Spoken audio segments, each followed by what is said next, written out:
Hello, everyone. Hi. Hi, everyone. Hello, can you hear me? Yes, we can hear you. You can turn on your camera and your microphone. All right. And team as well. Hello, everyone. Welcome. So this is the very first edition of the Healing Days.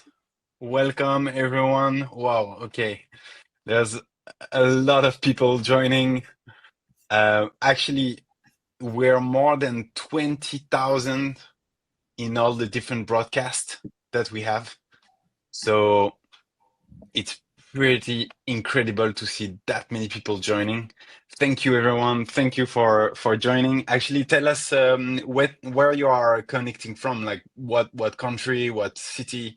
Let us know in the comment. Hi from Italy, from Philly, from Burdeos. I can see Madonna from an Egyptian from Thailand, in Thailand. Okay, Barcelona, Spain. So all around the world, I can see. So welcome, everyone. This is the very first edition of the Healing Days with the best specialist in the world on healing. We're gonna do one thing and one thing only, is we're gonna take care of ourselves. We're gonna dig really deep in every question to give you every chance to start your healing journey. I know I'm excited to spend all the time with all of you. So I hope you're as excited as I am to be here and share this journey all together. Hello, Marisa. Hello, team. Hello, Gabor. So let's start by presenting ourselves. Maybe I'll lead the way. So I'm Leo. I'm the co-founder of Mentor Show. Mentor Show, we are the organizer of this event, right? So our mission is to become the world's #1 platform for healing. That's why we bring together the most renowned experts from across the globe to create really practical, step-by-step courses designed to help you heal your mind, heal your body, heal your spirit. So we come from France. You can probably see from my accent, but now we're all over the world, as you can see in the chat. So we're organizing this event. This is a free event from start to finish, right? But at some point in the conference, we'll present our courses in more detail. For those of you who want to go deeper and use our app for their healing journey. So that's it for me. And maybe Gabor, you can start by presenting yourself and also maybe the agenda for the next few days. Thank you, Leo. It's nice to work with you again. I met Leo because we prepared a healing program for the Mentor Show that Leo will tell you about at some other time. These days are organized around the central theme of trauma and looking at it from a number of different perspectives. What's important to keep in mind is that whichever perspective we're looking at from, we're looking at the same thing. Mm-hmm. And in fact, it takes many different angles and perspectives to truly understand the complexity of the traumatic experience, its impact on our lives, and also, of course, its healing. Now, Leo brought together a number of people. We don't all know each other's work. I don't know the work of everybody else on this program. I know the work of Bessel, who will be speaking on the body. Tomorrow. I haven't had the fortune to run across the work of Tim or Marisa yet in person. I know their names, and there are other people as well. Don't necessarily expect agreement on everything. I think the most important person you have to agree with is yourself. So we are called experts, but when it comes to human experience, the major expert on your experience is yourself. So whatever I say, whatever Tim says, Marisa, anybody else on this program says, you have to really gauge it against your own experience, your own gut feelings, your own sense of who you are, and to what degree it resonates with you or it does not. So make yourself the expert on this. You can take our input or advice, look at it from our perspective, whether we agree with each other, whether we don't, it doesn't matter. The point is, do you agree? What do you agree with? Now, when it comes to my own part, I'll be talking about the heart. First, today, Marisa and Tim will present their perspectives on trauma as it affects the mind, as it's manifested in the mind, and as it's healed through the mind. Although I think we, all of us on this call today at least, agree that purely through the mind, nothing is adequate. So while the mind is essential, it's also in itself only one aspect, an essential aspect, but not the complete picture when it comes to healing. Bessel, who of course is the world-renowned author of The Body Keeps the Score, which is about the impact of how traumatic experiences are lodged, stored, imprinted, manifested in the body. And this is the kind of thing that nobody tells you about in medical school. 2,600 years ago, or 2,500 years ago, 2,400 years ago, Socrates in ancient Greece said that the problem with the doctors of today is they separate the mind from the body. He said this in ancient Athens, the doctors of today. Well, we can say the same thing, unfortunately, over 2 millennia later about the doctors of today. It's still a struggle to bring many healers and many medical people, even many psychologists and so on, to the understanding that mind and body are inseparable, and that whatever happens in the mind is registered in the body, and furthermore, how the body itself affects the mind. And so today you'll be hearing about the mind, tomorrow more about the body, but keep in mind that it doesn't matter what the introductory topic is, whether it's the mind or the body, we're still talking about the same phenomena. And we're simply trying to expand and deepen our understanding from all these different perspectives, but we're not looking at different things. Now, when it comes to the heart, let me tell you something very interesting.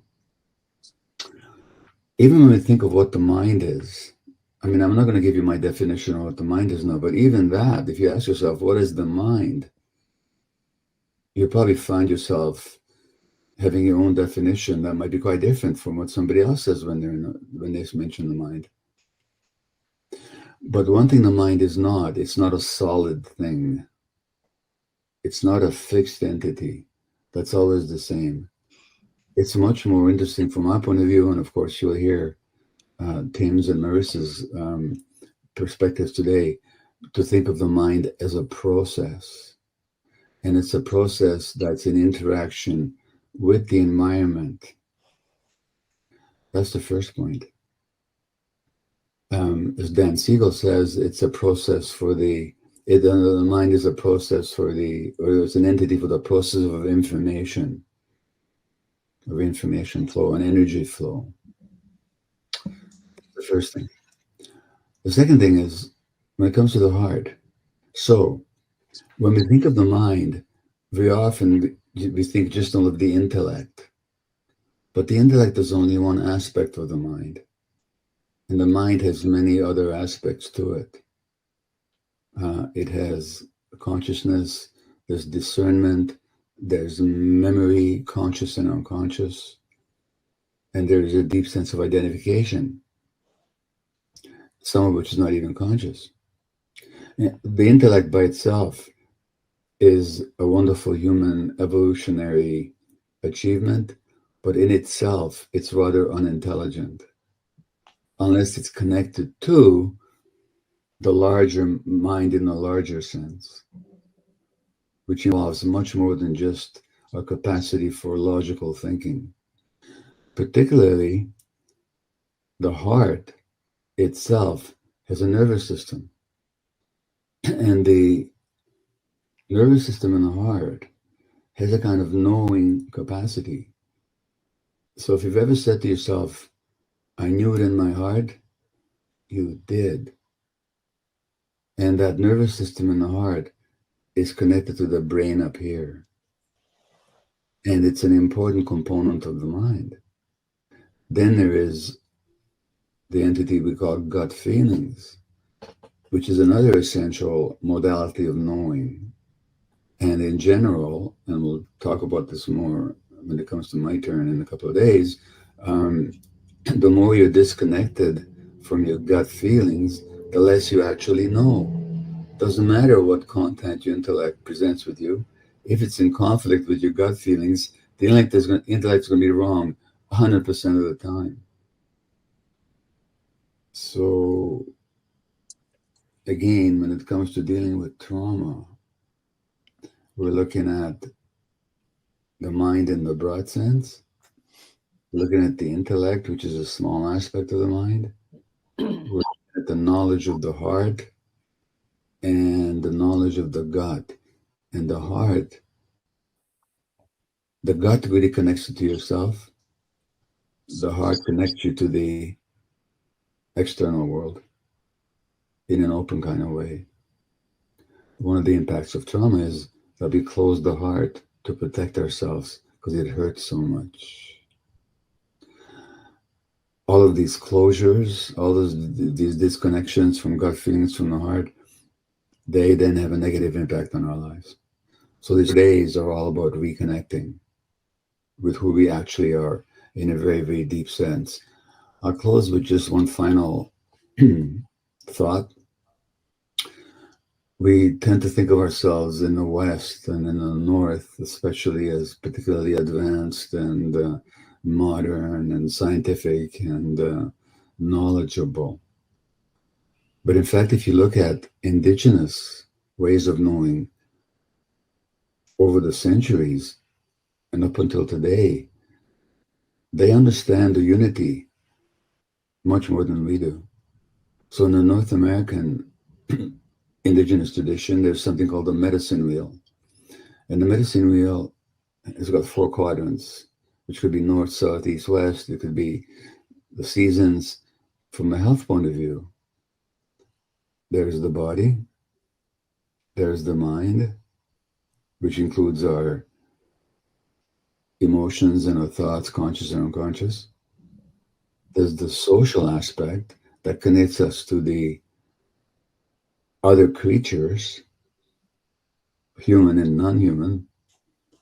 And then there's the spiritual, which connects us to something greater than our little ego would have us believe we are.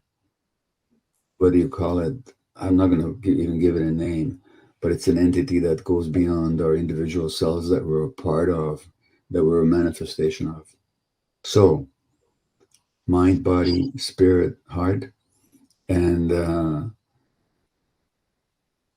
I hope these coming up days will be fruitful for you. Again, my advice is listen to us, but mostly listen to yourself. Thanks for listening today, and all the best for the rest of the seminar today with Marisa and Tim and Leo, and I'll see you in a few days. All right, Gabor. See you on Thursday for your webinar on heart. Okay. Bye-bye. All right. Thank you, Gabor. Very nice introduction from Gabor. I think it's a very good way to present that all those things are very inseparable. We built this program to be the perspective of the mind, of the body, of the heart, but actually these are different perspectives of one thing. So I think it's important for all of you to come to these different steps because they're going to complete each other. And one is gonna need the other to really reach the full potential. So now maybe Marisa and team, you can introduce yourselves shortly for some people who might not know you in the room. You go first, Tim. Okay, I'm Tim Fletcher. I'm from Windsor, Canada, and I came into this field over 20 years ago. And I came into through the addictions field, and the addictions program that I was working with in Winnipeg at that time was one of the only places in Canada that the lady that had developed the program had come to the conclusion after 25 years that addiction was a symptom of deeper problems. It was people trying to solve their pain and escape their pain and find pleasure somehow. And so she basically didn't have the words for trauma at that point, but she was really saying, we got to find out what pain they're trying to solve, because addiction is just a symptom. And if we don't deal with the underlying root issues, we're in trouble. So that started me on the journey of beginning to think about that and investigate that. And then I came across Gabor's book, In the Realm of Hungry Ghosts, where he talked about every client he dealt with addiction had childhood trauma. And then that just really focused my work and research. And I was working with clients every day, teaching stuff, and that was expanding and more my understanding of stuff. And it just grew from there. And then what happened was because of Gabor's work, all of the addiction treatment centers were becoming trauma informed. And I got invited to go to a meeting of all the heads of the trauma or the addictions programs in the city. And they were all talking about, we got to be trauma informed. And I just asked, is anybody willing to change their program to actually deal with the trauma? And they all said no, they just couldn't do that. And I thought, well, we're all saying this is the root issue, but why aren't we dealing with the root issue? And so I spent about 3 years really thinking, what would it look like to do a program that's very practical for people coming out of addiction, beginning to recognize childhood trauma stuff, complex trauma, and develop the REACT program in 2016. And it's grown and spread around the world. And so that's been my work, and it's just been very practically working with clients and researching as I go to be kind of abreast of the latest research. And that's what I do. All right. Thank you, Tim. Hi, my name's Marisa Peer. I'm from London, and I've been a therapist my entire adult life, over 35 years now. And I realized very quickly that having clients come in and talk over and over again just wasn't enough. In fact, it wasn't working for me or them. So I created something called RTT, Rapid Transformational Therapy.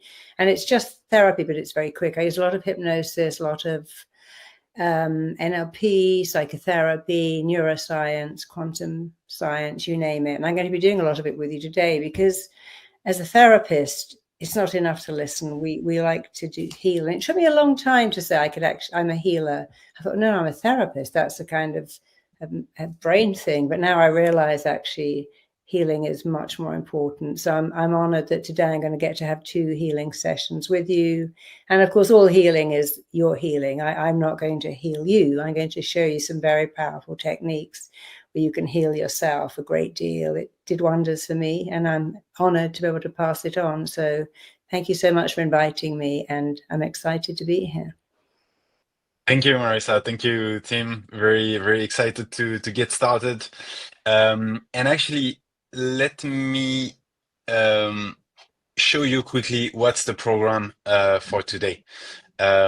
So today we're focusing on the brain. Tomorrow will be the body. Then Thursday will be the heart.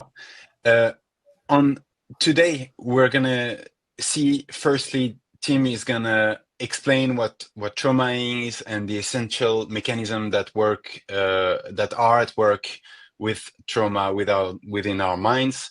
Then we're going to look at how to break free from this mental prison. Both Tim and then Marisa is going to tackle this topic.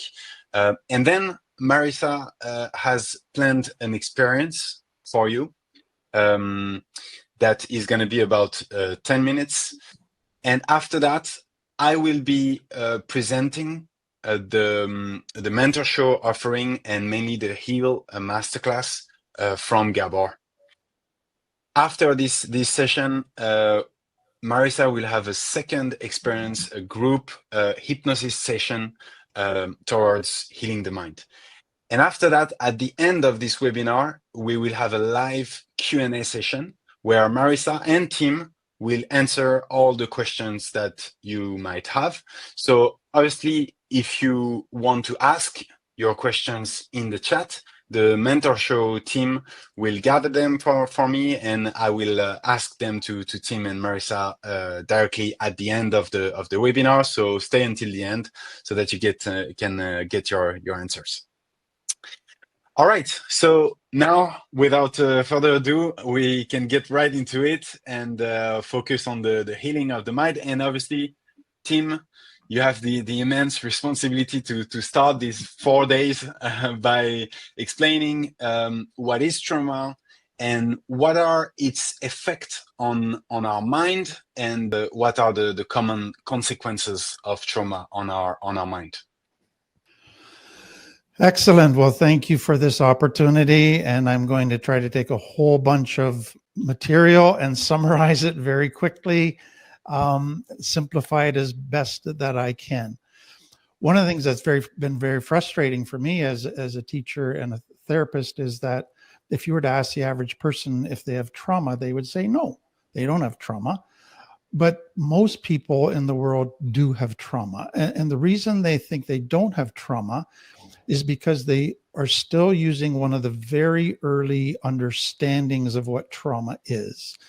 And that really is that it's some one-time horrific event that's out of the normal that happens to you, like a car accident, a rape.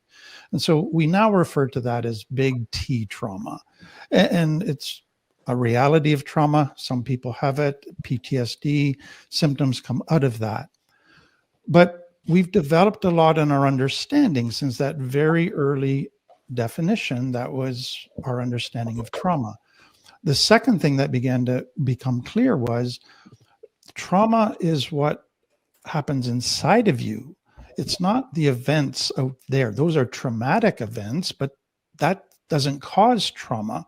It's when a person is affected by those events because they're too overwhelming, they're too much, too soon, your nervous system can't handle it, it's on overload, and so you go to fight or flight, freeze or fawn as a way to try to survive. And so it was important to begin to understand it's not the traumatic events that we're talking about, it's the wound that's happening inside of a person as a result of those events. But then it went further, and we began to realize that it's not just one-time events, that you can have ongoing danger. So now we went from one-time events called simple trauma to ongoing danger, which we call complex trauma or complex PTSD. And so that is now where it gets really subtle. So there's an element of ongoing danger that can be lots of little abuse, big T events for a person that just happen in a home where a child is beat up, mom is beat up, etc. But there's now what we call little T trauma. And this is where it gets really subtle. And so little T trauma is when something good should have happened to you, but it doesn't. So big T trauma is when something bad happens to you. Little T trauma is the absence of something good happening to you. So a child should be loved unconditionally. A child should be accepted for who they are. A child should connect. A child should be able to be authentic, but they're not able. Their emotional needs are not being met. That's trauma. That's little T trauma. That's the result of neglect. It seems invisible because you go, nothing bad happened to me. But to your nervous system and your brain, terrible stuff is happening, because what is happening inside the child who is feeling that my needs are not being met, I'm not being accepted, I am being not, nobody wants to connect with me, must be my fault. I must be a terrible person. Now I'm afraid that anybody that gets to know me is going to reject me. and abandoned me, and I feel all alone. I can't connect with anybody. It just feels like it's me against the big bad world. So now they feel in fear all the time, even though there's potentially not a lot of scary stuff happening, but they just feel totally alone in the world. So what we know is that over 80% of people in the world have this little t type of trauma. But most go, well, nothing bad happened to me, so I must not have trauma. But little t trauma affects the nervous system just as badly as big T trauma. And it actually, because if it's ongoing, what begins to happen, and now we come to the next thing, is if it happens to a child, fight or flight, which is the normal responses of how you get away from danger, is you either run away or you defeat it. Those no longer work because you need these people in your life to meet your needs. So you're too little to fight them and you're too little to run away. So now you go to freeze, you dissociate. So instead of escaping to an external world, you now escape to an internal world where you feel safe. But also then you fawn, you now have to learn how to get these people that you don't want to connect with you, that are judging you, that are not accepting you, seeing you, hearing you. How do you get them to meet your needs? So now you learn to be whatever they want you to be. You learn to people please. You learn to wear masks. You learn to be sensitive to their beliefs, their moods, their needs. And you think, if I can just take care of them, then maybe they'll take care of me. So a child then is basically adapting in hundreds of different ways to become what others want them to be, to try to get their needs met, to try to get love, to try to get respect, to try not to get hurt. And so adaptation after adaptation in order to survive. But what they don't realize is that those adaptations, which enabled them to survive and got some of their needs met. Well, think of some of those adaptations. You don't trust anybody. You got to manipulate in order to get your needs met. You wear masks all the time. You never say no. You people please. 20, 30 years later, you're now in a relationship, committed relationship. You have kids. If you live off of those same adaptations, you destroy your relationships. You hurt the people that you love and you hurt yourself. So those adaptations now become evident as maladaptations. But the problem is complex trauma in a child, you don't see the results till 20, 30 years later, that this is a big issue. This is not working. This is causing problems. And so that's basically a quick overview of trauma. And I'm going to really focus in on the complex trauma part with the little t stuff. But big T is partly included in all of that. And what I hope you realize is that trauma is on a spectrum from very severe to very mild, but it all results in fight, flight, freeze, or fawn, in maladaptations, and it all results in affecting your nervous system in similar ways. So we're going to focus today on the mind, and I just want you to see how trauma affects the brain. So the bottom line is trauma affects the mind, it affects your immune system, it affects your nervous system, it affects your relationships, how you cope. Everything in your life it affects negatively. And that's, to me, the tragedy of trauma and why we need to understand it. So the very first thing is when somebody's in danger and their stress system is activated, the brain releases cortisol. Cortisol then gets adrenaline pumping, and that gives you the energy to fight or flight. Cortisol is designed to be only kind of short bursts that get you to safety. Then the cortisol stops, your body and everything returns to normal, and then you can go back to being healthy and safe again. But the problem is, what happens if a child never gets to safety? They're always feeling in danger. It's complex trauma. Cortisol is always pumping. And when cortisol is always pumping, it now begins to do damage in the brain. So between the right lobe and the left lobe, there's a bridge called the corpus callosum that joins the two. Cortisol begins to erode, burn that bridge. And so what is important to understand, that your brain stores memories. Parts of a memory get stored in the left lobe, parts of the memory get stored in the right lobe. So details in one lobe, emotions in another. And the corpus callosum allows you, if you have a detail, it connects you to the emotion. If you have an emotion, it connects you to the detail. If the bridge is gone, what now happens is you have memory gaps. But all of a sudden you could have an emotional flashback and you could be just going crazy emotionally, but you don't have a clue why. Or you can remember tons of details about what happened to you, and you can read or you can recite, yeah, I was raped, I was molested, this happened. And it's like you're reading a dictionary. There's zero emotion because there's no connection. And so most people with complex trauma struggle with memory gaps or emotional flashbacks, or they have lots of details, but no emotion. Once a person's to safety and cortisol stops, that bridge will start to heal. And then some memory stuff will start to happen again. And that's when you need a group and a therapist to help you through that. But the second thing is the brain has developed. The brainstem is the first part that develops, and that's all of your autonomic functions, your pulse, your heartbeat, your digestion, your blood pressure, etc. That's what keeps you alive. Then above that develops the limbic system. That's the child's brain. And I'm really simplifying it, but that's your survival system. That's your emotion center. And then above that is the cortex, the cerebral cortex, which is your adult brain, your thinking brain, where you reason and make decisions and think long-term and all of those things.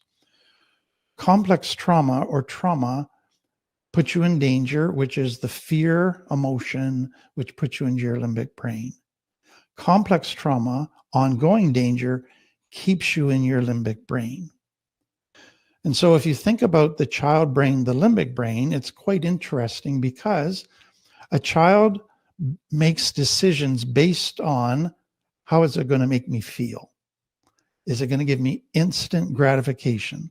So if you offer a child a chocolate bar or broccoli, usually they pick chocolate bar because it makes them feel good. They're not thinking 10, 20 years down the road. The limbic brain doesn't do that.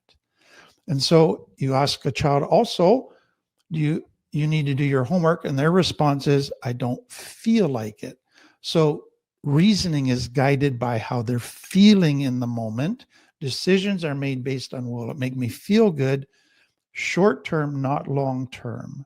And so that's why a child can make foolish decisions, because they're only thinking instant gratification.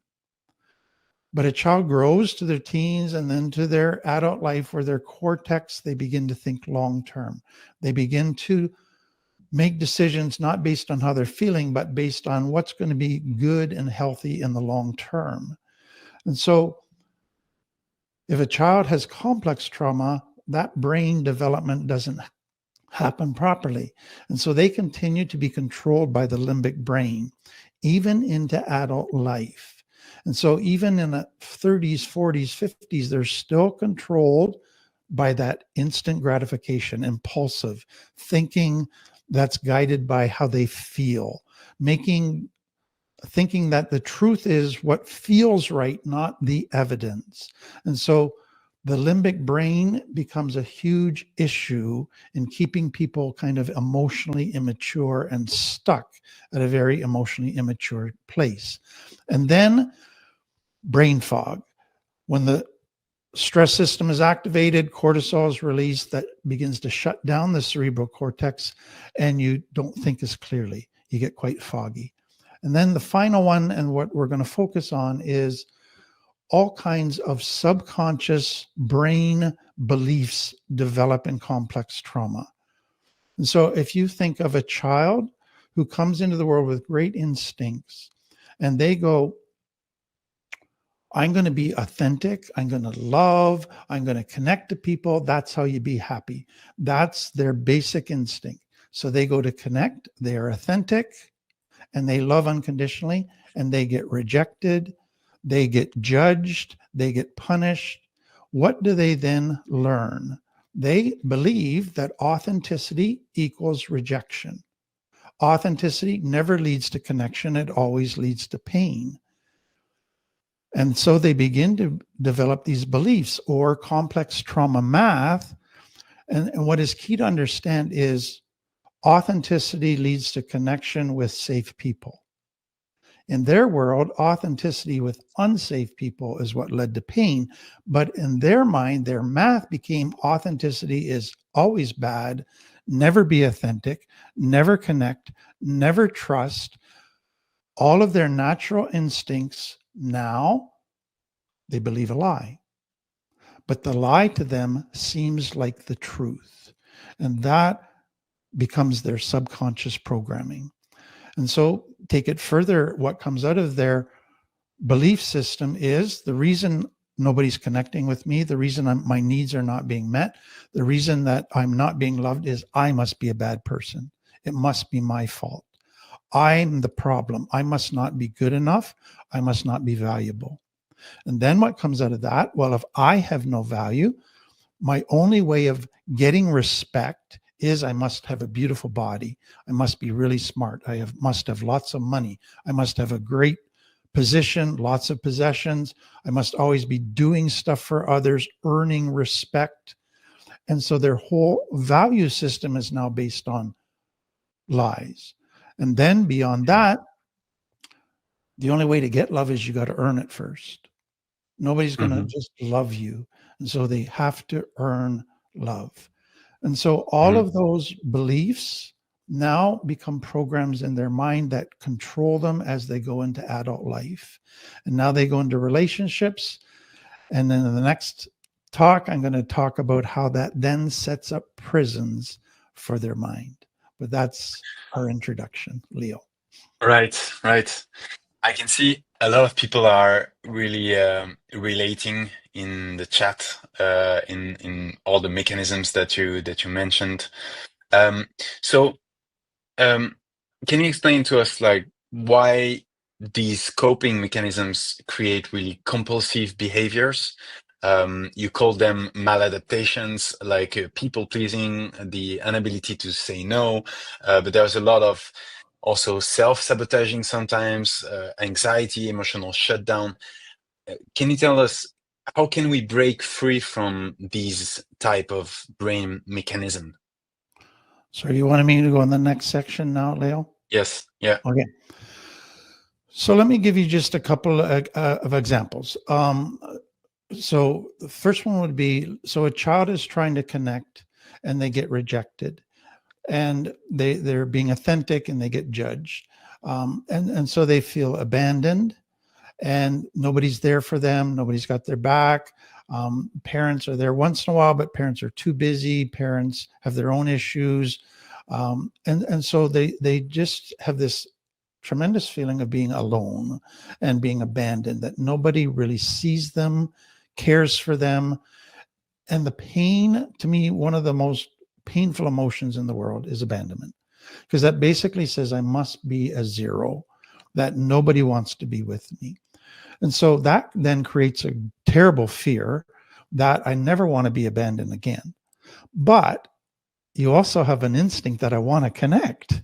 I want intimacy. I want love.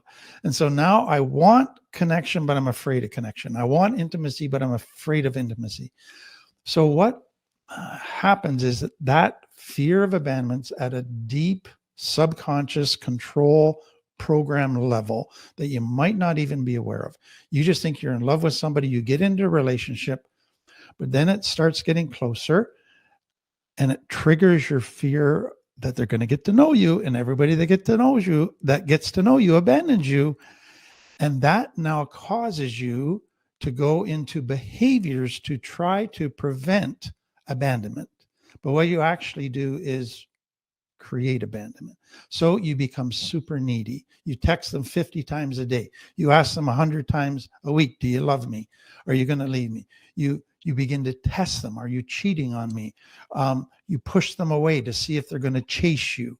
You do all these little games with them to test them, to be needy, and you just wear them out. You drive them away. And so what you think you're in love and you think you want an intimate relationship, but your fear of abandonment is so deep that it's actually triggering stuff. And then if they ever don't give you 100% attention, or it seems like they're criticizing you or disrespecting you or not understanding you perfectly, you go, oh, okay, that's it. You're rejecting me. You're about to leave me.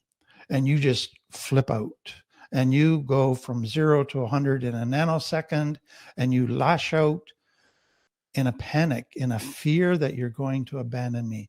So what you've created is a prison now that you don't want to be abandoned, but you can't break out of all of these behaviors out of your fear of abandonment, and you end up actually creating that the person's going to abandon you. And then another thing that happens is you sabotage.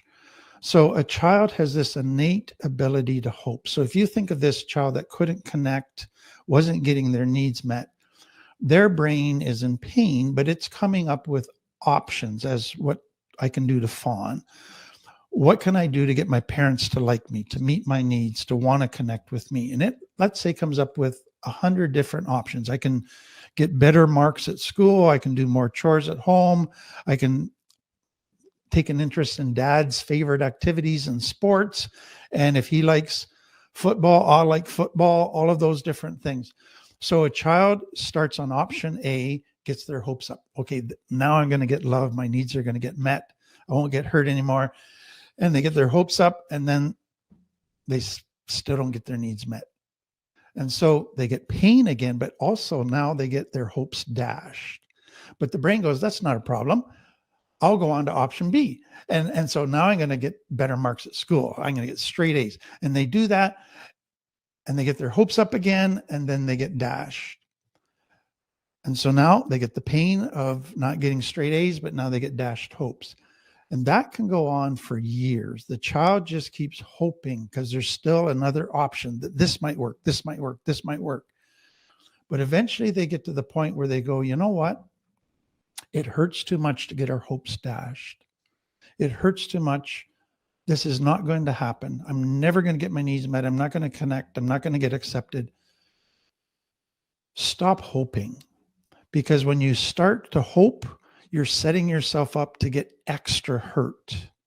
So fast forward 20, 30 years, they get into a relationship with a very healthy person. And it's a wonderful relationship. And all of a sudden they start to hope that they're finally going to have a meaningful relationship. And the back of their brain goes, don't hope. Because every time you've hoped, you've been let down and your hopes have been dashed. So the best thing to do right now would be to sabotage this relationship. Get it over with. Stop the pain before it starts. You bring an end to it yourself. And so what they now do is sabotage any growth, any positive thing in their life, because it reignites hope. And their brain is afraid of hope. So it wants good things, but it's afraid to hope for good things. So it now sabotages, and that creates a prison. So now every time you start to grow and heal, you then sabotage it and you're back to where you started. And then a third one, and I'll give to you, is the child learns early on in fawning that if I'm going to get my needs met, my needs, in a relationship, I have to put my needs down and make the other person's needs all important. So I got to become attuned to their needs, their emotions, their thinking, and self-sacrifice, deny my needs, and just put them first and give. That's the only way to get loved and to get acknowledged. And so what a child actually is doing is learning codependency, fawning, that relationships are a superior person and an inferior person. And if you want love, you got to go to the inferior person and you got to play that role. And if they ever stood up for themselves and express their needs. They got told that they were selfish. They got told that they were a narcissist, that they were a bad person. They got punished for it, and that they weren't loving. So they got told all these messages that train their conscience that if you ever stand up for your needs and express your needs, you're a selfish, unloving, narcissistic person. That's terrible. And so now they've been trained that way. That's their relationship template. That's in their subconscious. That's in their belief system. And so what I want you to see is all their belief system is based on lies, but that's their belief system. That was true in their world. That was unsafe people. Now they get into adult life and they go into a relationship and they make themselves small. And they think the way to get love is to make yourself really small, make the other person really big. And they set up relationships, superior, inferior, and they actually set up relationships to fail and have potential abuse. And so that to me is, and we could go on, there's just prison after prison that people set up in their subconscious based on that complex trauma math that was actually lies that they built their life on and their relationships on and how they cope. Another one I would just quickly add is that they set up this perfectionist thing. If I'm going to get love and respect, I got to be perfect. And they have this strong, unrealistic standard for themselves and a strong and internal critic that I got to be very hard on myself, never give myself a break, and just control myself totally and be perfect. And so now they go into adult life and they're just pushing themselves, hard on themselves, never giving themselves a break, and they burn themselves out. And they're always down on themselves and they get depressed and defeated because the bar was set unrealistically high. And that's a prison they can't escape because they think if I ever lower the bar and say I'm human, then I'm bad and I'm a weakling and nobody will respect me. So healing from this, and we're going to spend so much time on this, and I just want to give a quick summary to it. Number one, you can't heal trauma unless you're with safe people. If you're still in an unsafe environment, you're going to have a lot of difficulty healing trauma because you're still going to need those survival tools to try to keep safe. So being with safe people becomes critical. But secondly, with safe people, healing trauma, like Gabor said, is not just learning information, though that is essential. The more information, that's fantastic. But you got to connect with safe people. And that is super challenging for people from complex trauma because every time in their childhood they tried to connect, they got hurt. And now we're asking them to connect as the path to healing. And so that's a scary road to risk trusting, opening up, being vulnerable and authentic again, but it is so essential and it leads to deep, deep healing. Right. Then the next thing that to me is so important to understand is, so Gabor again talked about our approach in the West, very intellectual. And so we've used what we call a top-down approach. So let's give the cerebral cortex lots of information about new tools, what healthy looks like. All of that is so important. How to calm themselves down. If they're upset, how to talk to themselves. All of that is important, but we put all our eggs in that one basket. And what people begin to realize is that works a lot of the time, but not all the time. Sometimes you get triggered so profoundly that you can't talk yourself down. You can't think yourself down. You can't even think. And so bottom-up therapy has become such an important part of understanding trauma healing. And bottom-up therapy, so it's based on the brain. So top-down is you start with the cortex, the top of the brain. Bottom-up is you calm the brain down through the brain stem. So the brain stem, the limbic brain are activated in survival mode. They're panicking, they're dysregulated. So you calm them down, not with information, but through somatic exercises. So breathing, yoga, tapping, through pet therapy, art therapy, dance therapy, movement, all kinds of different ways to calm the brain down. So it's learning to regulate that limbic brain, get Right. yourself to a grounded place so you can get back to your cortex and operate out of a wise brain. Because if you Some of those actually we're gonna be doing today and also Exactly. probably tomorrow. I actually, Tim, if you had a few last words before we give the microphone to Marisa for the next part. Yeah, I would just very quickly share that there's an element of, to me, therapy that you can do very rapidly. There's a lot of intense, quick healing in the early days, but then there's an element that's just long term. You stick at it, and healing happens sporadically, but at times of triggering. And I like to use the illustration, and I'll end with this, of the reverse bicycle experiment, where we're trained in to ride a bicycle a certain way, and that becomes part of our subconscious programming, so we can ride a bike and not even pay attention to it, talk to everybody as we're going along, because our subconscious programs are riding the bike for us, and they're complex. But somebody created a bike where the handlebars went the opposite direction. So if you turn the handlebars to the left, the wheel went to the right. And they were curious, how long would it take a person to ride a backwards bike? And it took 6 months to a year. Now, what was significant is in a nanosecond, they could get the concept and understand it. Turn it to the left, the wheel goes to the right. That's easy. I got it in my cortex, simple. But it took 6 months to a year to change the subconscious programs.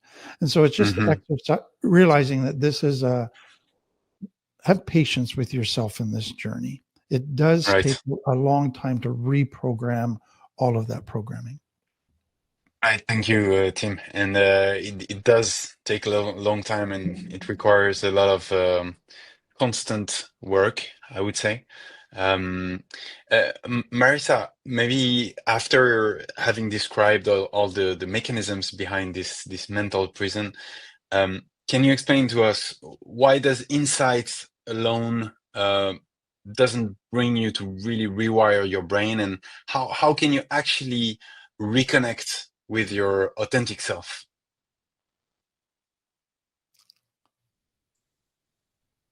Marisa, I think you're on mute. Here we are. Can you hear me? There you go. Perfect. Thank you.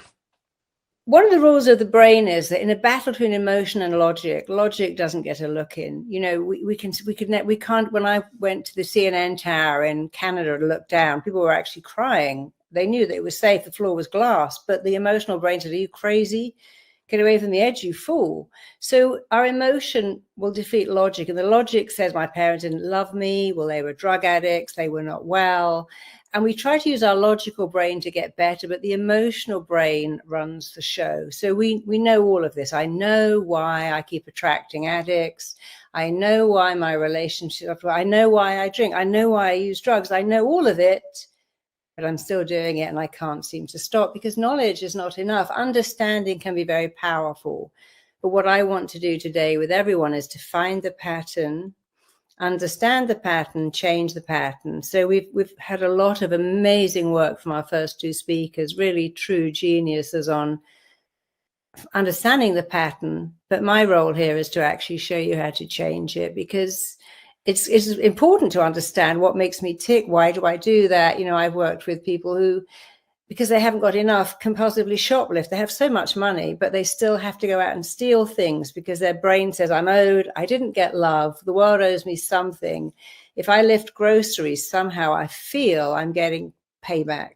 And their logic know that that's a crazy thing to do, but they can't stop it, you know. And then I've had clients who hoard because we don't feel enough. So when you were talking earlier about young children feeling abandoned, what happens is we very quickly think, I'm not enough. A child, when a parent is not meeting a child's needs, when a child is aware, oh, my needs aren't being met here, they don't stop loving their parent, they immediately stop loving themselves. They go, my mum is mean to me, guess I'm not a very nice person. My dad is always at work, he doesn't visit, I guess I'm not worthy of his love. So we buy into this, it's my fault, I'm not enough.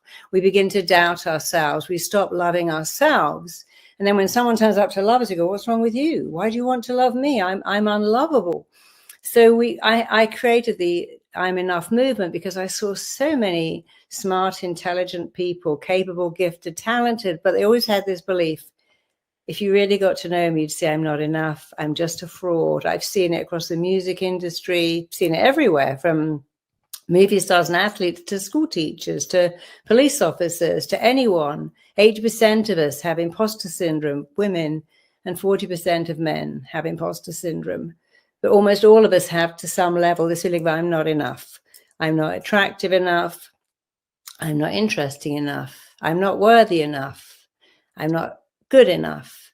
And we buy into it because a child must idealize their parent. If you work out, hey, my dad's crazy, my mum's an alcoholic, I mean, that's just terrifying for a child to realize that their parents are inadequate. So what they do is they idealize the parents, they turn it on themselves. This is my fault. So I just got to have to shape up. I was listening to Princess Diana's brother talking, and he said something. He said, when I was taken to boarding school at 11 and dropped off, I thought, oh, I'm not shaping up as a son. They're sending me away. I mean, his parents were spending, I don't know, $75,000 a year on his education, but his feeling was, I'm being sent away. I'm clearly a disappointment as a son. So when he began to be sexually abused, well, he never told anybody, because he said, but they sent me away. Someone put a note here about what adopted children. And you can have adopted children over and over. Your parents loved you so much. They go, yeah, but why didn't they keep me then? Because the emotional brain is going to beat the logical brain. The emotional brain is, I wasn't loved, so I'm not lovable. So that's what we come up against. Children turn it on themselves. They idealize their parents. They stop loving themselves. They buy into they're not enough. And then they take that with them and they believe they're not enough. And so when someone wants to love them, although they're very happy to accept that, sometimes they begin to think, well, what's wrong with you? It's like that guy who said, I'd never join a club that would have me as a member. So this is our problem. Children don't have any choice but to turn it in on themselves, because it's too scary to realize your parents are not good enough to raise you. Way too scary. And, you know, I work with a lot of famous people, and people say, oh, you know, doesn't fame damage people? Actually, I've seen the opposite. Damaged people want to be famous so much because then they'll finally have love. But then what happens is when the world starts to love, you go, oh, but you love this body, this voice, and if you love me, well, what's wrong with you? And so we've looked at people. We could see it happening with Britney Spears. We saw that happening with Amy Winehouse, with Whitney Houston, all the talent in the world, all the adulation. Having other people love you doesn't matter and doesn't help your wound if you don't feel lovable. So, of course, the answer is, when we're talking about the problem, what is the answer? The answer is to do deep work, to know you're enough, to know love, to accept that the parents who couldn't, for whatever reason, love you and failed you are not going to turn up and make it better. You know, often we think, but one day these mean withholding people will become lovely. Well, sometimes no. Sometimes mean withholding parents become mean withholding old people. They don't become sweet and kind. They might, but they might not. So we have to start to parent ourselves. We have to go, okay, are there some tools out there? Can I do something to feel I'm enough? Can I feel worthy of love? Can I receive love and give love? Because when we're born on the planet, we have two drivers: find connection and avoid rejection. And we go through life trying to find connection and avoid rejection, except when we're so rejected, we can't find connection. We find more rejection. And we have social media. We escape into a world of 500 friends, but none of them turning up when you're sick with some soup and a hug for you, because they're not there. So now it's a million times worse because people have got lost in social media. We don't even have the communities we had before that may have helped someone that was suffering. So our only option now is, can we find a way to start healing our pain?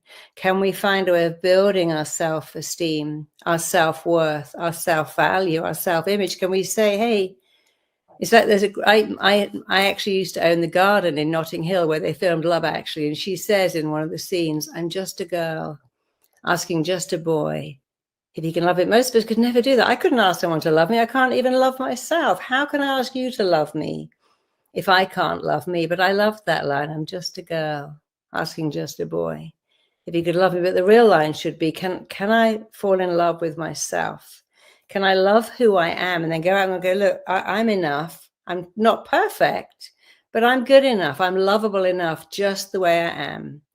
And that's so important, to be able to do the work. And it's not really work. I don't even like to call it work, but to spend some time with ourselves is what I'm going to do with you today, tonight, to help you do some very simple things that really help you to build your self-worth, build your self-esteem. Because when you build your self-worth, your self-esteem, the world joins you at that level. When it's down here, they join you down there. So it's no one else's job to go, hey, can I show up in your life and love you and make you feel amazing, as lovely as that is? People can't show up and love you until you feel worth it. You know, you have to believe 80% of it comes from this mindset of I'm worthy of love. We're all worthy of love. Every baby is born saying, of course you're going to love me. I have a friend called Sammy Shoebox. He was called Sammy Shoebox because he was put in the Philippines in a shoebox, put on a rubbish tip. But he cried all day. People went to work, thought it was a cat meowing. When they came back, it was still going on. And somebody found him. He was sent to America, adopted. He's now quite a famous DJ. But I love that story because it was his tenacity. That newborn baby had a belief, someone's coming because I'm worth it. And then what happens? Well, someone doesn't come. We don't put our parents, I shouldn't have had you, should have been a boy, should have been a girl. Why can't you do this? Your brother was so smart. And we begin to think, oh, or my dad's always at work. My father was always at work. And very early on I thought, oh, he likes work more than us. He prefers work to me.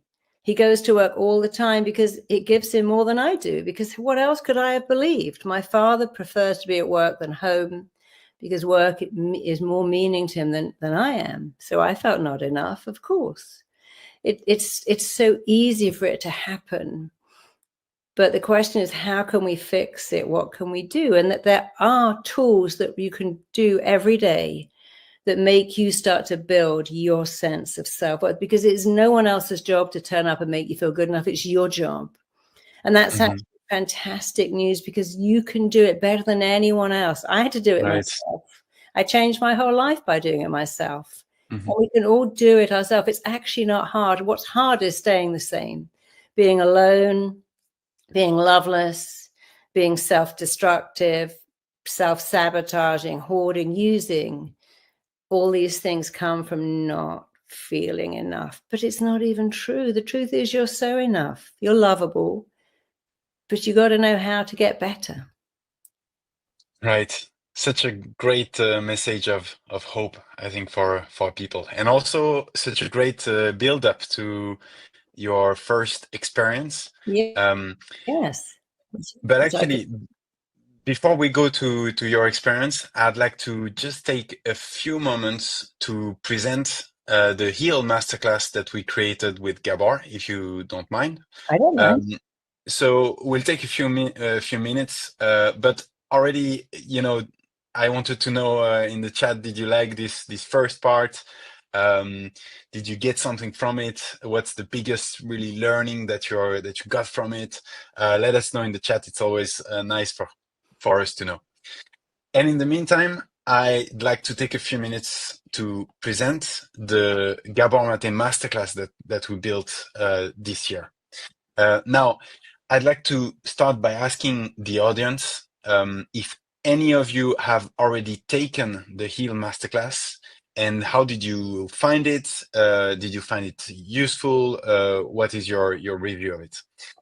And in the meantime, let me explain quickly. So we built Mentor Show to tackle the most widespread mental struggle that there is, suffering from trauma. I think Tim said about 80% of people worldwide experience at least one traumatic event during their lifetime. 80%. So it's enormous. And also that's why there's so many of us today. And the thing is, if you don't address it, it has enormous costs, just because it can range from anxiety, from broken relationships, addictions, physical illness, a lot of compulsive behaviors that we talked about during this first part. But at Mentor Show, we started from one belief. It's that you can break free. You can heal. And besides what anyone can tell you, and besides probably how you sometimes might feel, well, you can actually heal.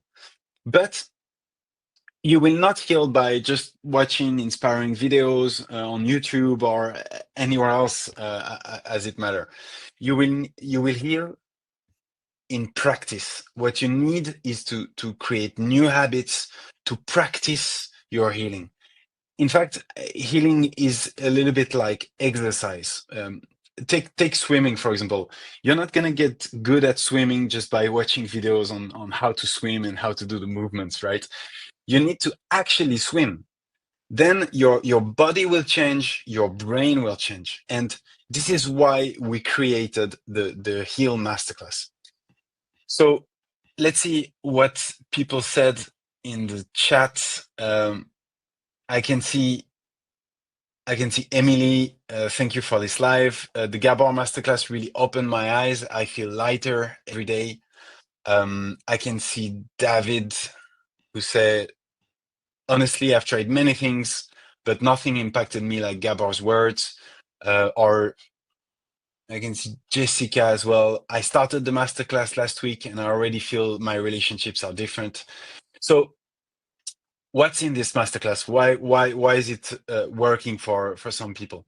Well, it's very simple. It's because it's called Heal. It's a 4-step program, and it goes as follows. First, the first chapter is H, like hearing the pain. So hearing the pain it's very simple. Is how can you fix the pain if you don't understand it, right? So here the idea is, how do I get to the root of my pain, of my depression, my stress, my anxiety, my physical pain? How can I trace actually the symptoms of trauma in my life? And here Gabor gives a few maps to decipher. There are also some self-discovery protocols to better understand how the trauma impacts my life, my character, my relationships, the events in my life.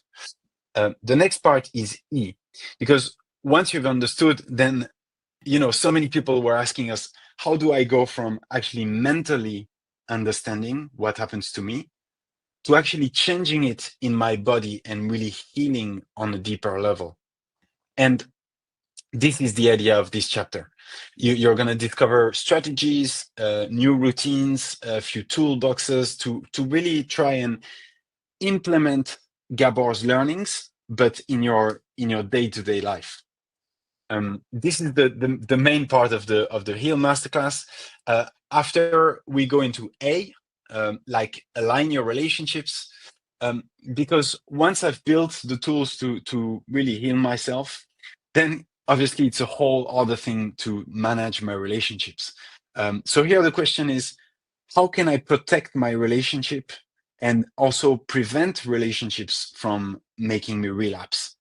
And also a question that we got a lot, which is how to protect my children from my trauma and from trauma in general. So there's a whole section here on parenting and protecting my children.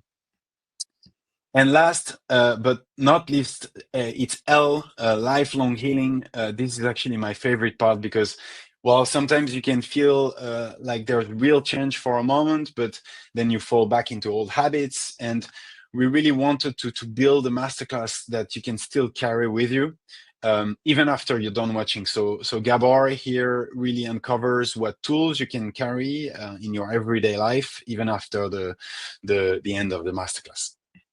So overall, we have dozens of practical exercises. There's written exercises that you're going to do in your healing diary, as we called it. There are somatic exercises, meditations that are delivered by Gabor himself. A lot of routines, a daily practice, a weekly practice. There's also an emergency kit for, sometimes things go out of control. And it's very hard to manage those moments. And here there's a special emergency kit, first aid kit, that is built by Gabor to help you in those moments. And also there's something that is actually quite incredible. It's that there are some live consultations where you can see Gabor in action, and he actually creates a real spark of change in participants that are there during the shooting. It's quite mesmerizing, and hopefully, you know, we made it so that it can become contagious for you. So a lot of people are asking now, how can I get this masterclass? How can I join Heal? So normally you would have to choose between two paths, right? There's usually two options. Option one on the left is you get the Heal masterclass, you get the complete step-by-step masterclass. There's about 7 hours of content. There's everything you need to start your healing journey at home. And option two is the Heal masterclass with everything in option one, basically. But also there are weekly live sessions for 1 year with trauma specialized coaches. So one of them actually is Daniel Maté, which is Gabor's son. And you will have a kickoff session with him at the beginning of the program if you take it. In total, you have more than 50 sessions where you can ask your questions, you can get some advice, you can keep your momentum, and you can be with a community to try and overcome roadblocks. Because sometimes people feel a little bit alone behind the screen, and here the idea is that you're not alone anymore. And you also get in this option two, exclusive webinars like this one, where we dive into deeper topics, key topics on trauma. And you'll also have all the future healing masterclasses with the world's leading experts. There's going to be a masterclass with Bessel van der Kolk, and many more that are already confirmed. So here is the Healing Day surprise. It's that you don't have to choose between these two options. We wanted to make it very simple and very easy for you. So the offer is you get everything in option two for less than the price of option one. So for Healing Days only, we're going to be removing that choice entirely, and you get everything in Mentorship Plus. So that's the Heal Masterclass of Gabor, all the weekly live coaching, you get all the exclusive webinars, you get all the upcoming masterclasses with world-leading experts. And this is just for $399. That's a 66% discount only during the Healing Days. So now you'll see a window appear on the side of the chat. Also, you'll get a QR code that you can scan. And you'll be asked to sign up, enter your email and the password, and then you'll be able to join directly the masterclass, and you'll get immediate access. Just one last thing before we get to the experience that Marisa has prepared for us, and also the Q&A that's going to come in just a second. With this offer and for the Healing Days, we give you an incredible guarantee. We call it the 100% risk-free guarantee. And it goes as follows. So if you complete the program, the Heal Masterclass, you watch the complete masterclass, and you do the exercises in your healing diary. This is the notebook for your exercises. And at the end of it, you still think it's not for you. You can ask for your money back. That's how confident we are that it can have a very profound impact in your life. That really, this course is meant to work for you. You will feel satisfied. And therefore, we decided to remove the risk completely for you. And we just take the risk on our side, if I can say. This is about removing every obstacle between you and real change. There's no reason not to take this opportunity to finally really take care of yourself, because if you complete the program, the exercises, and you need your money back for whatever reason, like you're unhappy with the content, you don't like it anymore, you need the money back for some reason, you can get it back, provided you've watched the course and you've done the exercises. So you just send us the pictures of the exercises in your healing diary, and you contact us. You contact info@mentorshow.com, and we'll refund you. This is the 100% risk-free guarantee. I mean, I think it's rare to see something like this. It's basically, if you don't like it, you get a refund. So we know but we know you're going to like it. And why do we know? Because this is what people say about the Heal Masterclass. We've launched it since a few months now, so we have some feedback from people.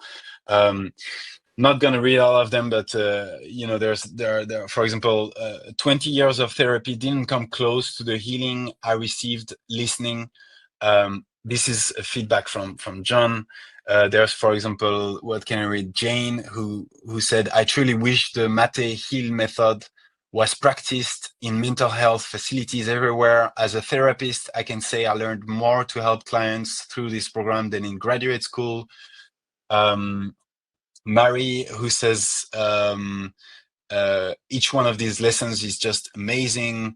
Clearly, I'll be doing the class more than once to catch all these teachings. So there's thousands of feedback from people, very positive feedback. So that's why we're very confident that it can help you.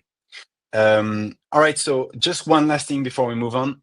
The offer that I presented is limited for the first 500 clients. Why is that? Because we've carefully selected a small group of coaches, including Daniel Maté, and people who are really specialized in trauma.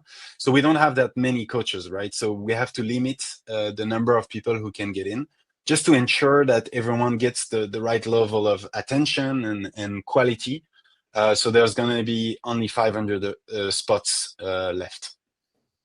So once again, if you want to join, there's a QR code. It's right there. And you can also type mtor.sh/heal.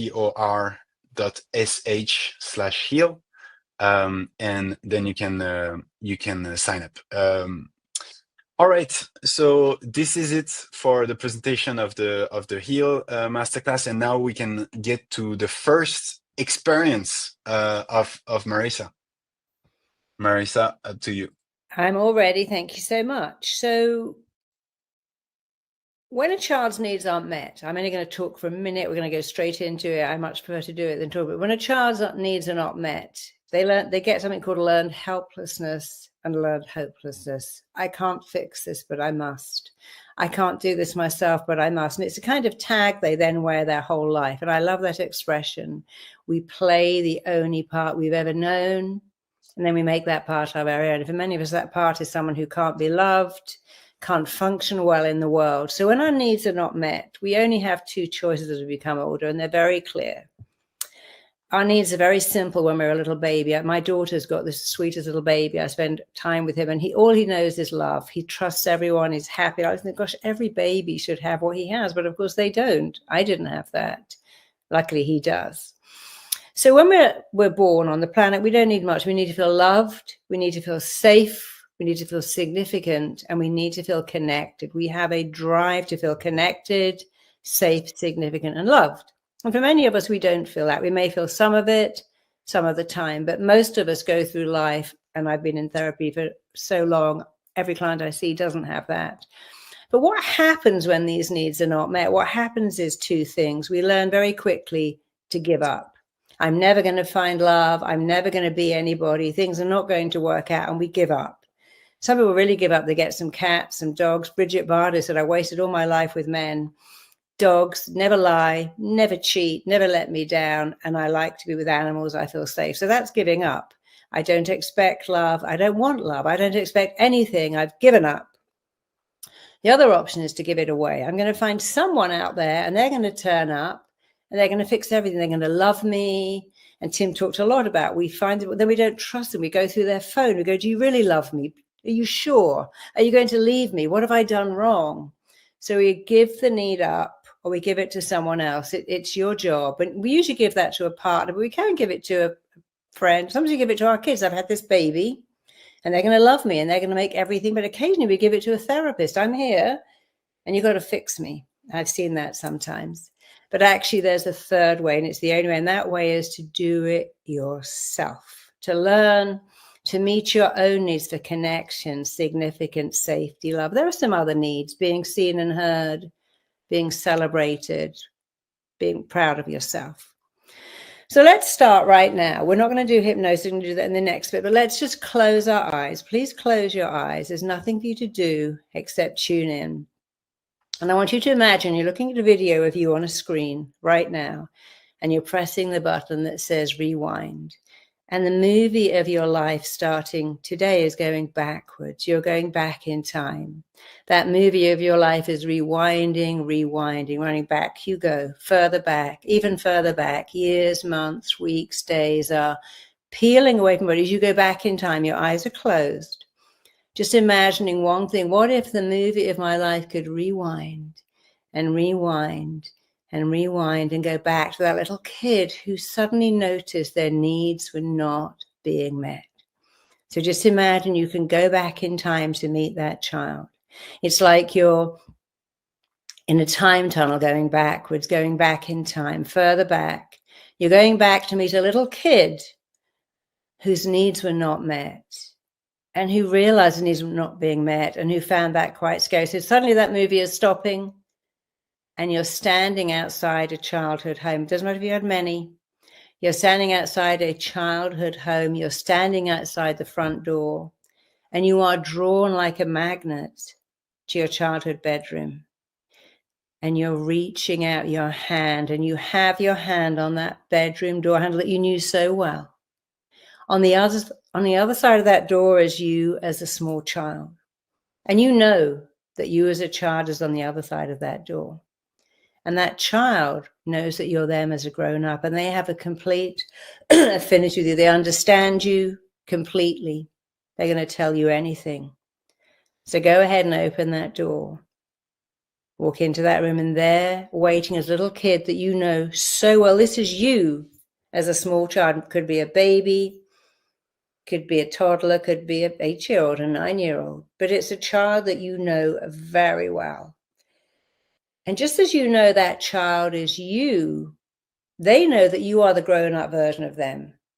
And I want you to quite literally put your arms around yourself. Really do this properly. Don't just listen. Put your arms around yourself. Imagine you're holding that little kid. I want you to sit on the bed, sit them on your knee, sit them by your side. But I want you to put your arms on. I want you to say some words, word for word. You're going to repeat these words out loud. Don't mumble. Say them. I promise you, it's going to make a world of difference.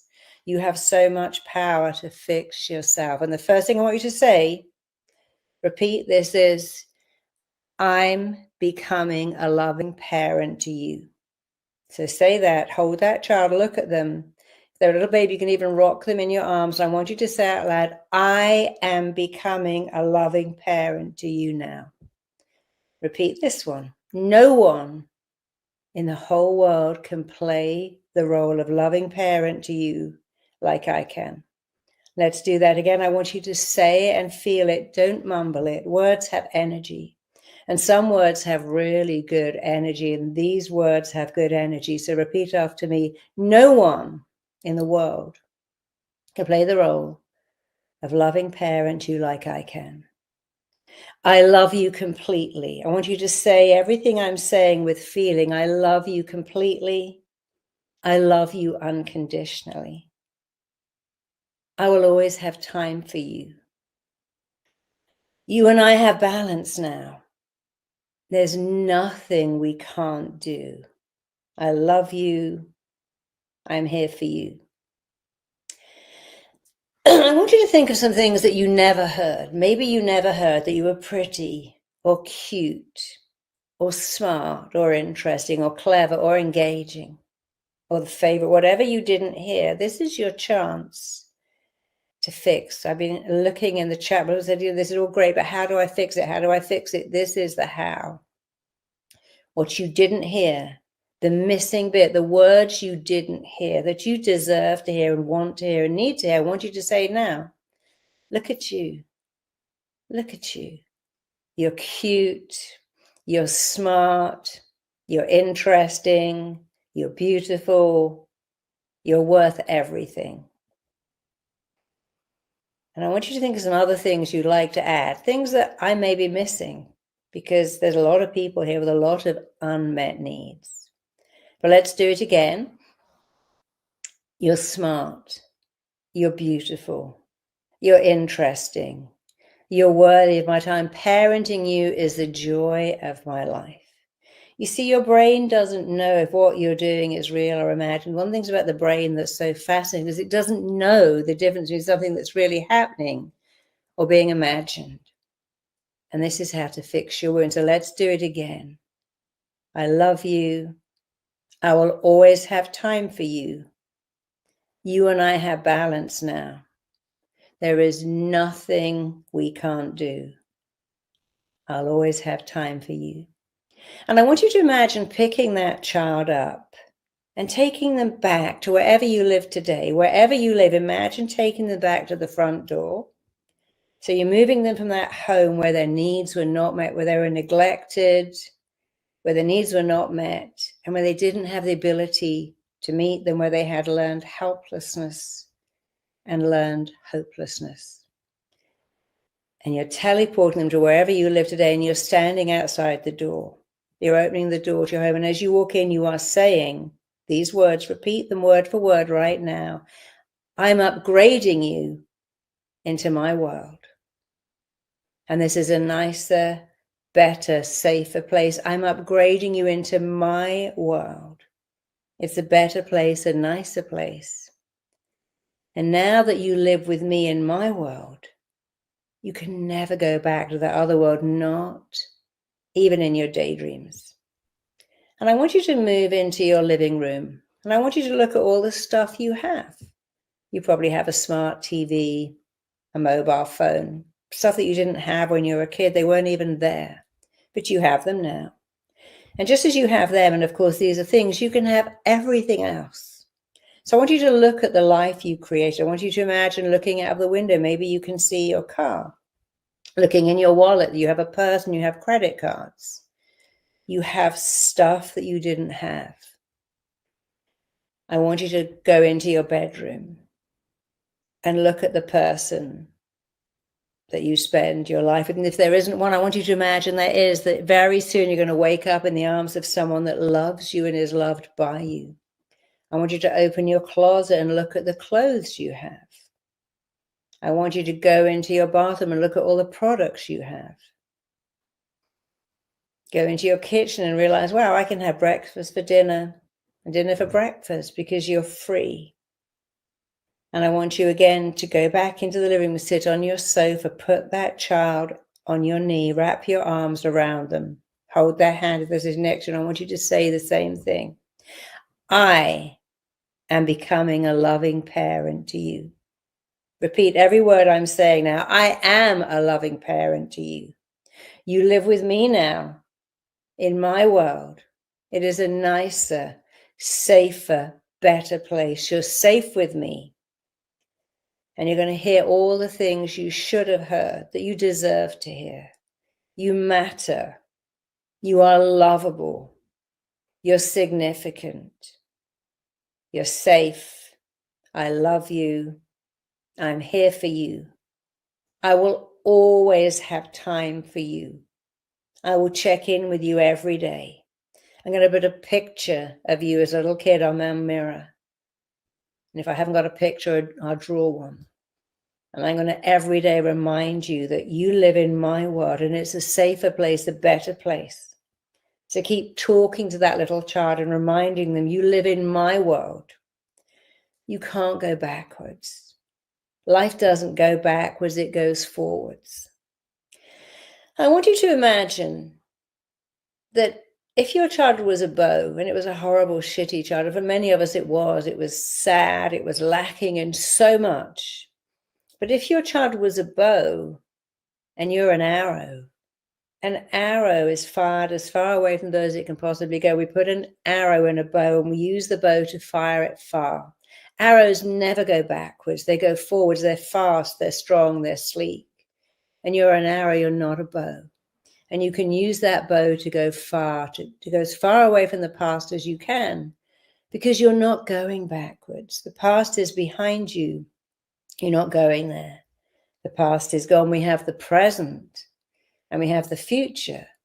And we can make it so much better by saying, okay, I'm going to be my own parent now. I'm going to parent myself. I'm going to tell myself all the stuff I didn't hear. I can say every day, hey, you're cute, you're smart, you're pretty, you're interesting, you're lovable, you're worthy. Let's do it right now. Look at that little kid and say, you are cute, you're smart, you're compelling, you deserve love. You're so lovable. Who couldn't love you? You're funny, you're interesting, you're intelligent, you're great company. I want you to think of the things you did not hear that you've always wanted to hear. Maybe you've given someone else the job of telling them to you. Maybe you've given up. Maybe you don't expect it. But today, it's your time to tell yourself those words, to parent yourself. It is your job. And you can do this job so well. You can do this job phenomenally well. To do it again right now. You see, your mind learns by repetition. Your mind loves stuff that you repeat. So I want you to repeat it again. Again, imagine you are parenting that little kid who was so hurt, so lost, so confused, so sad, so lonely, so neglected. And if someone gave you a kid, you'd say, okay, I can do it. If someone gave you a neglected puppy, you'd know what to do. You'd feed it, stroke it, practice kindness and patience until it trusted you. But we can do this to ourselves, and we have to. So let's do it again. Hold that child and repeat these same words. I'm a loving parent to you. And I'm doing this job so profoundly, so deeply, so beautifully. I'm taking it so seriously. I have time for you. I listen to you. I check in with you. You see, there is nothing in the world that will build your self-esteem like praise. And your own praise is just as important to your brain as the praise is. The fact the brain doesn't know or care where this praise comes. So think of the words you didn't hear, the praise you didn't get, and do it now. I love you. You're smart. You're amazing. You're great company. You're significant. You matter. You're interesting. You're compelling. You're beautiful. You're cute. You're wonderful. Parenting you is the joy of my life. I'm proud of you. I believe in you. So we have a few more minutes, and I really want you to add some things. So let's start with, again, you're safe, you matter, you're significant, you're enough, you're lovable. Let's do that again. You are safe, you are significant, you're lovable, you matter, you're enough. And I want you to add 5 more phrases. It doesn't matter what they are. You might want to say you're safe to have an attractive body. You're safe to learn to trust people. You're safe to be by yourself sometimes. You're safe to walk through this world knowing that you matter, knowing that you are significant, knowing that you're here for a reason. You know, if your life was a huge clock,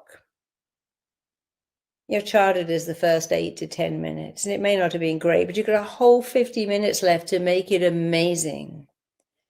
You've got a whole life in front of you. Your school days are not the best days of your life.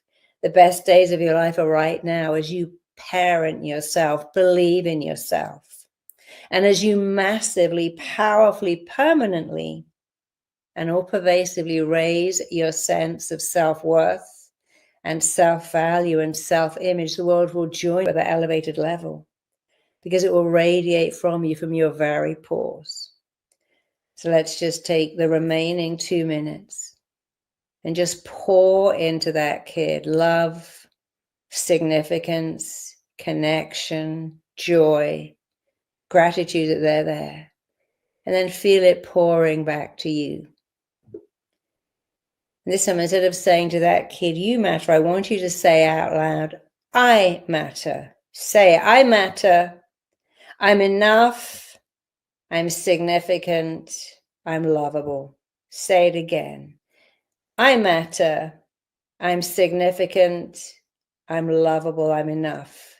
And I don't say it. I want you to state it to embody it. I want you to shout it at the screen. I matter. I'm lovable. I'm significant. I'm enough. I always have been. And I always will be, because that is the truth about you.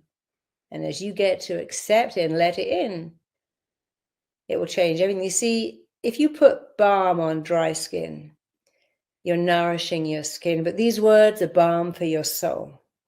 And you can nourish yourself from the inside out. So I want you to not just do this every day. I want you to think, I could do this every day in the shower. What else are you going to do? Go, I love the smell of the shampoo in the shower. When the water's coming down, it's quite meditative. You can say, I matter. I'm significant. I'm safe. I'm lovable. Just 5 words. I matter. I'm significant. I'm safe. I'm lovable. You could say that every day as you wait for the kettle to boil, the toaster to pop, the coffee to percolate. In the shower, you can change your entire life, because these words have an energy and they contain the truth about you. So knowing it, feeling it, and committing to doing it. Some people do and some people don't, but you can do it. You couldn't do it as a kid because you were a dependent child. Today you're an independent adult, and you can do it. You can do it amazingly, beautifully, wonderfully, majestically. There's a great person who said, boldness has genius and magic in it. Begin it now. Begin it now. So open your eyes, come back into the room. And that's our first activation for today. We're going to do another one. I'm going to hand over now and read some of your comments. And I'll see you in a minute, or very soon, for the next one. But do type in the comments how you felt. What was that child like? What did they need to hear? You see, we all suffer the same. We're all the same. So when you can think this child was hurt, this child was lonely, this child was confused, you give someone else permission to think, oh, I felt like that too. Thank you. Thank you, Marisa. Such an incredible moment. I think I saw a lot of great comments in the chat talking about really taking care of ourselves, right? I think it was a really a self-caring moment for everyone. So give us some feedback in the chat. We're really eager to have how you felt. I actually saw a few, like for example, there was one of Denise. I need to speak all of this to my children. I was stuck in a loop, but not anymore. Very glad to see that, Denise. Mary, who said, I'm crying while doing this exercise. Thank you. Margarita, who said, this is incredibly powerful. Tony, who said, wow, this just broke me. Thank you, Marisa. So I think a lot of gratitude for you, Marisa, and for this incredible experience that you shared with us.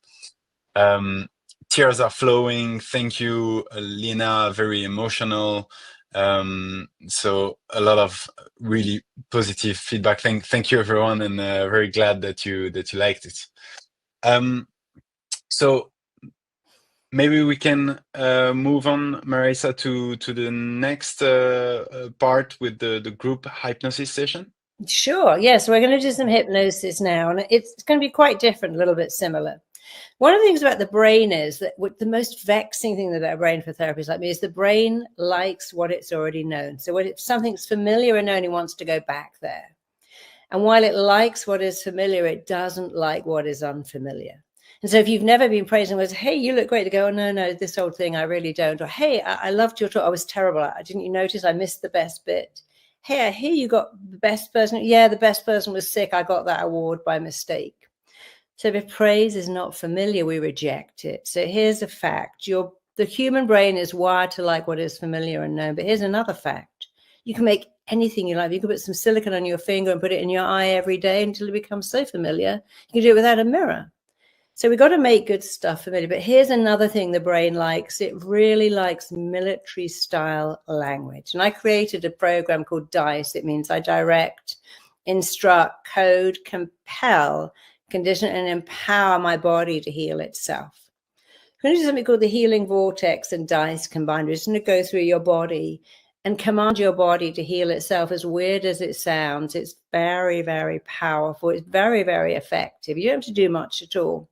So I'm going to take you through it But I want you to remember this dice: direct, instruct, command, code, compel, empower. You know, I had cancer twice, and each time I directed my body to heal itself super fast, and it did. I got run over 2.5 years ago, and I was told I would never be able to walk properly.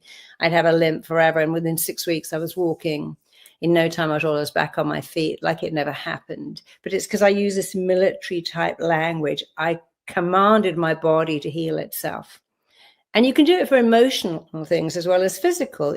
Pain, being alone, not having love. So what I want you to do is go through it, but I'm going to stop it and I'm going to ask you to use these words. I'm going to ask you to go, I command my heart to let love in. I command my body to trust. And I want you to use the same language. So I'll do it. But at some time I'm going to ask you to repeat these words again. No mumbling. We empower, we command. I was actually giving a talk because, you know, I listened to you and you said, I don't say I can't, I said, demand sleep. I insist, you know, I got on a plane today and you know, I was going to be up until it was 1:45 in the morning here. But I thought, well, I'll go to sleep. There's something I tell my body, I demand sleep comes to me. I insist sleep comes to me. I slept for 3 hours. I never ask. I command, direct, instruct. And the body likes that. It understands commanding language. It's like a class of children. When you go, sit up, get your pen, they do it because they understand that tone. And your body, when you say, I command myself to feel worthy of love, I command myself to sleep perfectly, I command myself to have perfect digestion, the body goes, I can do that. So let's do it now. We've got about 10 minutes, which is just enough time. So hypnosis is not scary. Does not send you to be, wakes you up to your potential. And when you get hypnotized, it's really what I call alpha brainwave training. So look at me just for a minute. You're going to look up, keep your eyeballs up, breathe in and out 3 times. On the third exhalation, you're going to close the lids, but you do it that you don't go like that. You keep the eyeballs up and bring the lids down. That's how you go into an alpha brainwave where you're highly receptive to good suggestions. It can't do any harm. You can't stay in hypnosis.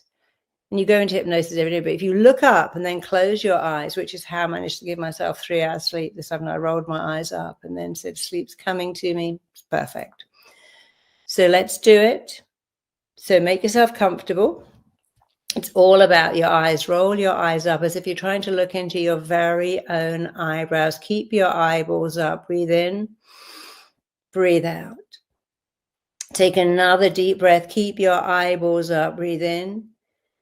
Breathe out, and keeping your eyeballs up, staring at your eyebrows if you can. Breathe in, keep your eyeballs up, but at the same time, just close your eyelids right down.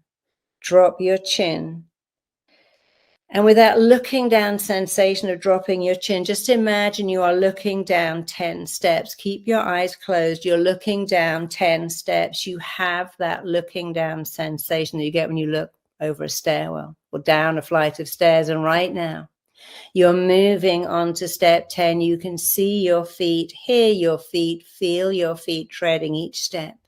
As you move down, drift down, travel down. You're taking step 9 and 8. You're going deeper with every sound you hear. As you take step 7, the sound of your heartbeat is taking you deeper. As you take step 6, the sound of your breathing is taking you deeper. As you take step 5, the sound of my voice is taking you deeper. As you take step 4, every sound is flowing through you, taking you deeper. You're taking step 3, going deeper into an awareness of yourself. You're taking step 2 and 1. Just go deeper. And I want you to imagine hovering above your head as a vortex of energy, rather like an enormous child spinning top, rather like a good tornado. So I want you to just imagine above your head as a vortex of powerful energy spinning from left to right. This vortex is wider than your shoulders.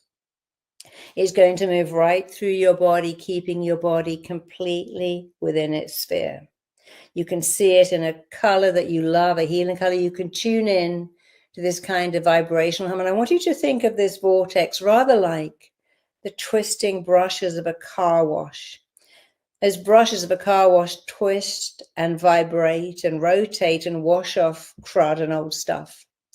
So I want you to imagine this vortex going to go through your body, vibrating out the old, washing out the old and wiring in the new.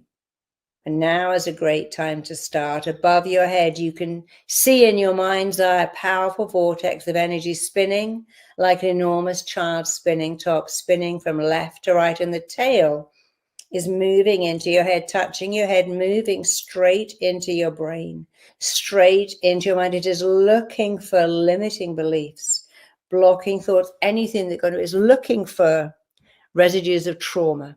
What trauma did to you, the imprint. You see, an imprint is when you have a scared child, an authority figure, and an imprint. And this vortex is searching like a laser for limiting imprints, limiting impressions, toxic beliefs. As it finds them, it is spinning them out of your mind, out of your body, out of your mind. It is spinning through your mind, spinning fast, spinning powerfully, spinning out limiting beliefs, spinning out blocking thoughts, spinning out anything that left trauma in your body.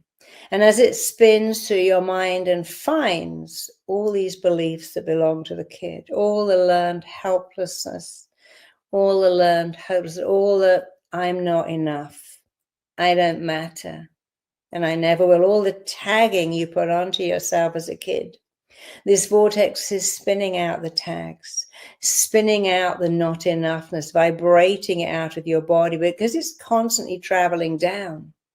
It's also moving down to your eyes. As it moves down to your eyes, it's like the shutters fall away, and you can see that while you were in many ways a traumatized child, you can see that you're actually an amazing adult. You're stronger and more resilient than you knew. You have strength, you have wisdom, you have beauty. You're a survivor, and that makes you fascinating. It makes you compelling. It gives you strength. You've been through so much, and every day just gets better and better. And you can see, again, that you are an arrow, not a bow. And you can see that you are moving forwards, fast, straight, sleek. The past is gone, and you have so much power to influence and shape your present and future to make it amazing. And as the vortex travels down to your ears, you're beginning to hear your voice reminding you every day that you matter. So I want you to tune in and hear your voice every day saying, I matter, I'm significant, I'm enough, I am lovable, I am safe. And as the vortex spins down to your mouth, you can actually hear your mouth saying these words. In fact, this vortex is wiring into a compelling, overwhelming, irresistible need, a drive to say these very words every day. Say them right now. I'm safe, I matter, I'm significant, I'm enough, I am deeply lovable. And if you ever want to quantify, you quantify by doing this. I'm lovable because I'm lovable. I'm enough because I'm enough, just the way I am. So the vortex is spinning from your mind, what you think, to your eyes, what you see, to your ears, what you hear, to your mouth, what you say. It's traveling down your shoulders. It is traveling to your heart, your big, beautiful heart. And of course, your heart was broken many times, mine too. But you have a very functional heart that knows one thing, how to repair itself and come back for more. You have a beautiful heart that knows how to give and receive. And I want you to see all these scars on your heart, like that beautiful gold filigree you see in Japanese vases. You see, a bodybuilder, to make a muscle really big, must break it using very heavy weights, and rest it, and it becomes bigger. You want big arms, you lift weights, rest, and then your arms have bigger muscles. So your broken heart is just a bigger, better heart. It never lost its capacity to give and receive love. But today you're discerning. You give love to those who are worthy of it. As Tim said, you find people you are safe with. You are discerning. You like yourself so much. You love yourself so much. You can be on your own. And you let people into your life who benefit you and are benefited by you. You have a discerning heart, a discerning mind. You're a true survivor. And you look at your big, beautiful heart and see as this vortex spins and twists and turns that you can indeed give love. You can give love and you can receive love. The more love you give, the more you receive, the more you receive, the more you give. Because you are discerning, you're smart, you're not a dependent child, you're an independent grown-up. And now the vortex is traveling to your lungs, and your lungs are a place of balance. You see, every day you receive a breath and you give one away. Let's do that now. Take a breath in and give that breath away. Receive a breath and give it away.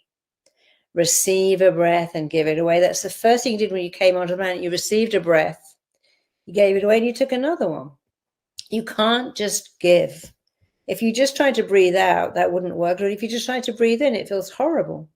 Every day your body shows you the balance of you being a giver and a receiver. You can't just be a receiver, and you can't be a giver. You give and receive. You give and receive praise, love, compliments. You give to yourself. You give to others. The vortex is traveling through your organs, traveling through your body, traveling from your lungs to your stomach, the seat of all emotions, to your gut, the second brain, traveling down your spine so you hold your head up high. Your whole body is covered, encased in this beautiful healing energy vortex. It is spinning, twisting, turning, spinning out toxic thoughts, spinning out toxic beliefs, spinning out toxic memories, leaving behind calm, strength, resilience, freedom. Freedom to give and receive love to the right people, to know that you're okay, you're a true survivor, you are resilient. But now is your moment to use a little bit of this dice, to say, I direct, instruct, code, compel. Think of something that you require. Maybe love, maybe safety, maybe calm, maybe peace, maybe to know that you're a great parent, that you can parent yourself and your children if you have them. But let's work on love. So I want you to just simply say, I instruct myself to give and receive love. Just say that I instruct myself to give and receive love. I code myself to recognize how lovable I am. I command myself to see that I'm worthy of love. Just keep repeating these words. They might not make sense. They might feel silly. Often these things feel silly or annoying or irritating, but that just means they're not familiar, rejecting. But if you go, no, I kind of like it, that's good, you're making it familiar. Remember, your brain likes what is familiar, which is to go back there. That's its job. Your job is to make better words. But when you do your job, your brain can do its job. So let's make this familiar. Repeat after me. I code myself to feel safe, to be loved. I instruct myself to recognize I am lovable. I direct, instruct, code, and compel my mind and body to recognize how lovable I am. Say that whole thing. I direct, instruct, code, and compel my mind and body to recognize and resonate how lovable I am. Let's do it again. And I want you again to state it, affirm it, embody it, shout it. Don't mumble it, don't whisper it, shout it out. I direct, instruct, code, and compel my mind and body to feel safe, to feel lovable, to know I'm enough, to know I matter, to know I'm significant. Let's do it again. Repeat after me. I direct, instruct, code, compel my mind and body to recognize I am safe, I am lovable, I'm enough, I'm significant, I matter. Think of some other things you would like to direct, instruct, code, compel, and say them. Repeat after me. I direct, instruct, code, compel my mind and body to recognize that I'm smart, that I matter, that I'm meant to be here, I have something to offer the world. You can add anything you like, because this is not just about doing it, it's about learning. I want you to repeat this again every day, to just take a few minutes to direct, instruct, code, compel, and empower yourself to feel safe, to feel lovable. You see, your body is a healing machine. If you cut your hand, it will heal all on its own. The placebo means that your body with certain directions can heal all by itself, physically, mentally, emotionally. And many of you suffered greatly, I know that. But you have a great power to heal, to come back, to say, I can't change the past, but I can change the present and the future. I can make better choices. I can put myself with better people. I can be safe. I can walk through the world knowing I matter. I have something to offer.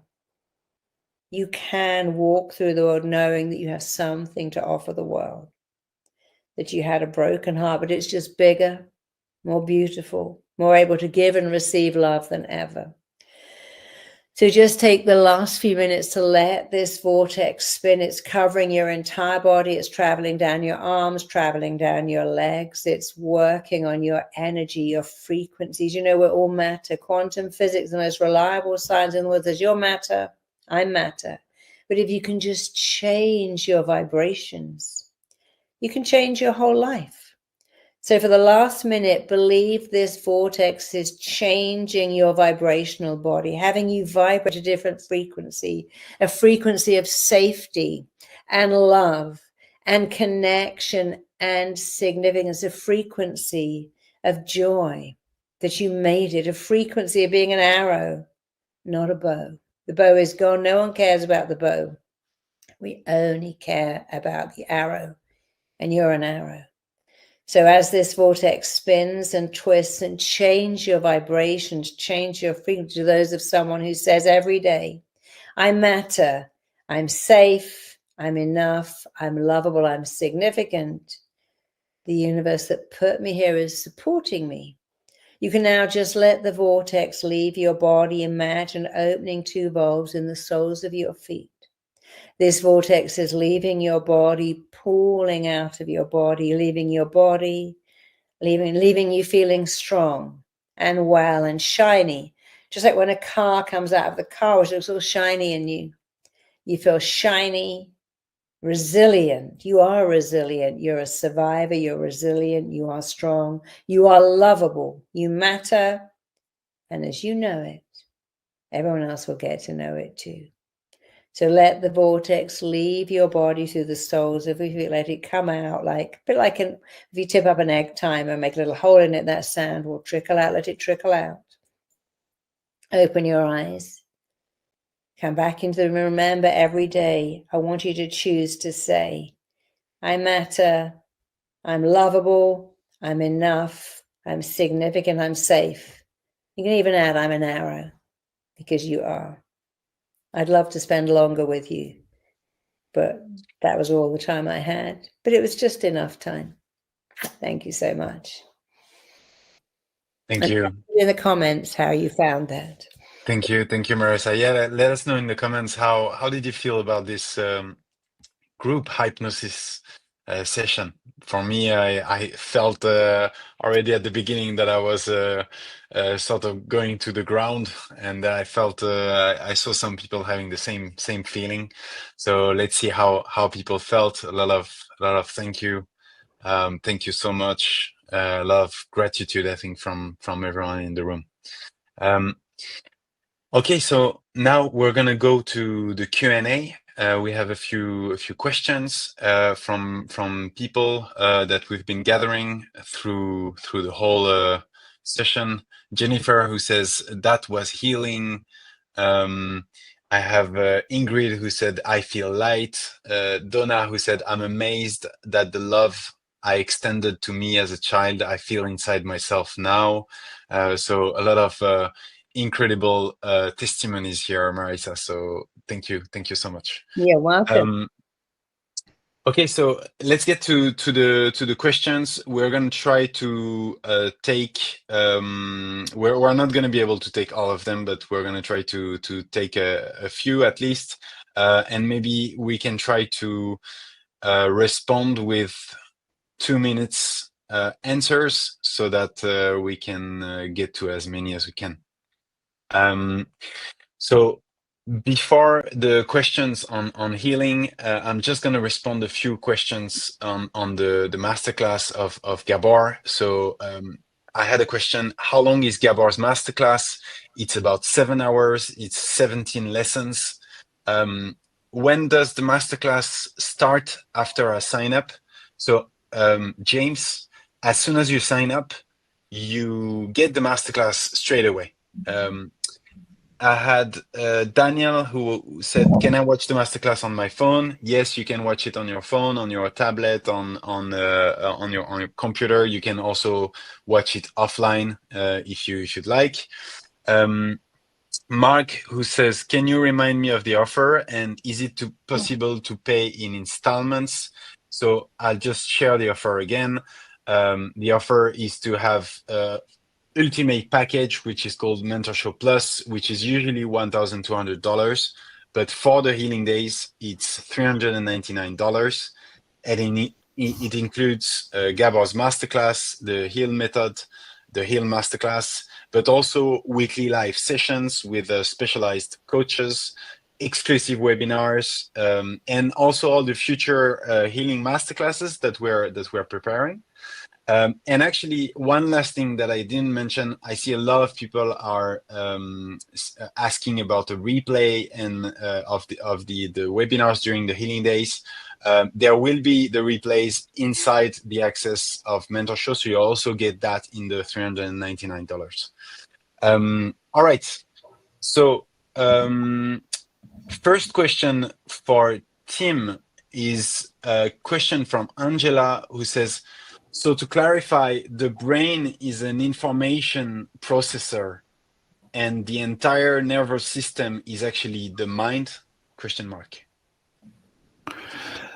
Yeah, so I think what Gabor said at the very beginning is the mind is more than just a calculating machine. It's so your whole vagus nerve is sending you information, your heart and the nerves around that, your gut, all of that is sending information. And so it's processing at a conscious level. Over 90% of the brain is working at a subconscious level. And so it's a way bigger than just kind of that little calculator in your brain that is consciously processing information.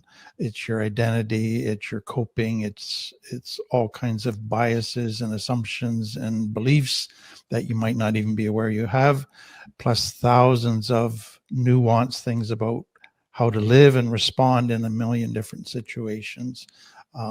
So yeah, you got to think of the brain as much bigger than kind of traditionally we might have thought of it. Right. Next question is Feggy Stern, who asked maybe for Marisa, what role does joy and play have in healing trauma? Well, we know that children who are adopted, and the brain has this brutal thing called use it or lose it. So children who are adopted from places like Romania, where they were tied into their cribs and never played and never danced, didn't develop that part of their brain. And it's very important to play and laugh at any age. You age much better if you can laugh and feel joy. And joy comes from very simple things: waking up and hearing birds sing, clean sheets. You know, when you ask me what gives them joy, it's never, oh, going on a yacht. It's like, my first cup of coffee is sensational. I love this particular shower gel. I always use it. So put some joy in your life. Joy is the little things. Waking up and your cat's jumped on the bed, your dog greeting when you come home, someone holding your hand, someone being kind to you, and put joy in your life. And if you can practice gratitude for the little things, you know, I wake up and think, oh, I love my first cup of tea. I love my husband. I love my house. I always wake up thinking I found something to love, like usually birds singing or just loving, waking up thinking, I haven't got to get out of bed yet. That's so lovely. If you can have an aptitude for gratitude for little things, then big things become amazing. But sounds, water, just the fact you can have a bath or a shower, that you live in a free country, smell, you try and find things that you love and say, oh, I love this smell, I love this taste, I love this sound. Listen to music, dance, because you're training your brain to find joy in little things. And then when big things happen, it's just amazing. So joy and movement and dancing and singing are so important, because you want to feel childlike rather than childish. There's a huge difference. You can be childlike at 80. So embrace that. It's very important. Right. The importance of practicing these emotions is really crucial. We have a next question from Emily. My question is for Tim. On the 3 coping mechanisms you mentioned, which of those covers people who become dismissive, avoidant, and repeatedly moves through relationship, partners, or jobs? Dismissing people is another maladaptive behavior to avoid projected pain. Yeah, so I think the whole attachment, understanding of attachment is when people don't have secure attachment and have insecure attachment. Some go to anxious attachment or avoidant attachment. And so the anxious attachment is the person that is always trying to get assurances that they're loved, looking, like Marisa said, looking to somebody else to meet all their needs, and always insecure whether that person's going to be there for them. The avoidant person is just don't deal with problems, just stay away from getting too connected. And so typically you get an avoidant attracted to an anxious person, and then they have their own set of issues. But that attachment and lack of attachment can work itself out differently in people's lives. And that becomes some of the maladaptations that come out of that. Mm-hmm, mm-hmm. I guess the other corner of the same stone is a question from Jenny Matthews, who says, hyper-dependence is a response to present or past trauma. How can we ever heal from it? For Marisa. Well, you know, we have to depend on ourselves. When you depend on yourselves, you realize you don't let yourself down. Like if you depend on yourself to be, if I say, okay, what are the words I want to hear that I never heard from my father or mother? Could I start saying them to myself? I'm worthy of love. I'm worthy of attention. I deserve people. I'm worthy of people spending time with. Then I can depend on myself. And that is what parenting yourself is. You depend on yourself. Just as you depend on yourself to give yourself good food and drink enough water, we must depend on ourselves to nourish ourselves, not just with food or water, but with words. They're healing balm for the soul. So you can, hyper-dependence means I don't depend on anyone, but I'm also not independent. I need other people to do it. Independence means, okay, I've got it. I can do this myself. Of course, nobody wants to live alone. As humans, we are wired for connection. But when you can depend on yourself, you are more likely to find connection, because neediness is not very attractive and confidence is very, very, when you say, you know, I've got this, I can do it. Yes, my partner's away for a week or they're working nights, I'm working days, but I'm okay. I can look after myself. I can find nourishment both physically and emotionally. You know, a lot of people say to me, I'm disconnected. I go, what are you doing about it? What do you mean? Well, disconnection is a choice. So I used to have a magazine. I was in what you call an advice column. People write and go, I'm disconnected. What are you doing? Nothing. Well, have you tried walking people's dogs, volunteering? Oh, no, not doing any of that. Well, that's then you're choosing disconnection. You could choose. In fact, one of my clients told me, she said, I listened to you. I got a job at an animal shelter 2 nights a week. I found a guy there. I've been married for 5 years. I've never been happier. Who would have thought feeding baby robins and rescuing hedgehogs would make the love of my life? But she had to choose connection, and she loved animals, and she was brokenhearted when her relationship ended. And she gave something that gave her joy. And in that joy, she found a guy who thought, oh, I love her. Look at her. She's amazing. And they are so happy. They're like meant to be together. But dependence again is I depend on you to make me better. Well, you can't even say, hey, doctor, here I am, fix me. Doctors don't fix you. They fix you. You have to fix yourself. You can't give agency to other people. Depend on yourself. It makes you attractive. Confidence is attractive. It also makes you feel safe because you go, okay, I can be alone for the weekend. It's okay. My husband had to go away for 10 days. I thought, what am I going to do? I ended up having the best time. I had such fun. I didn't plan it. I thought it's going to be so quiet here, but it was fantastic. But you have to depend on you. We can't, you know, if we give other people the job of making us feel good, then we're always needy. And we can do it ourselves. We need people, of course, but find a way of connecting. Talk to people. You know, by instance, I talk to everybody. Everywhere I go, I say, oh, I love your dog. What a cute dog. You know, we moved to America. I met so many people. We moved to Dubai. But I see people, like, oh, I love your dog. Can I stroke it? Where did you get at the airport? I say, oh, your charge is so cute. I was on a plane today talking to this couple. They had this sweetest little baby.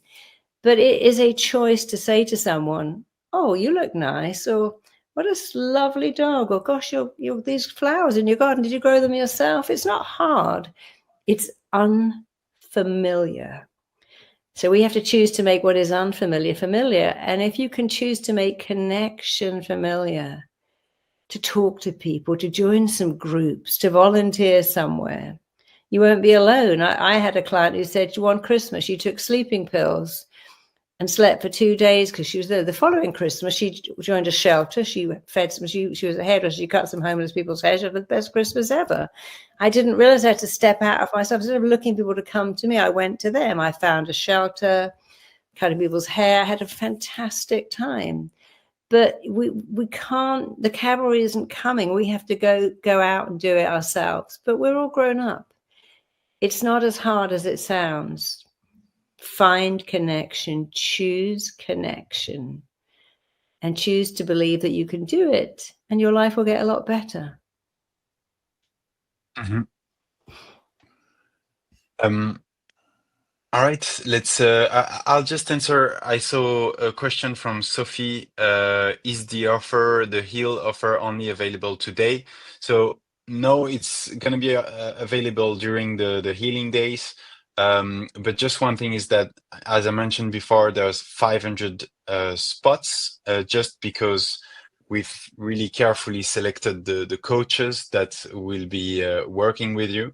So we want to make sure that everyone gets the right quality. So there's only going to be 500 spots, but the good thing is that you have the risk-free guarantee, where if you are not happy at some point with the content and you've watched the masterclass, you've done the exercises, you can get a refund.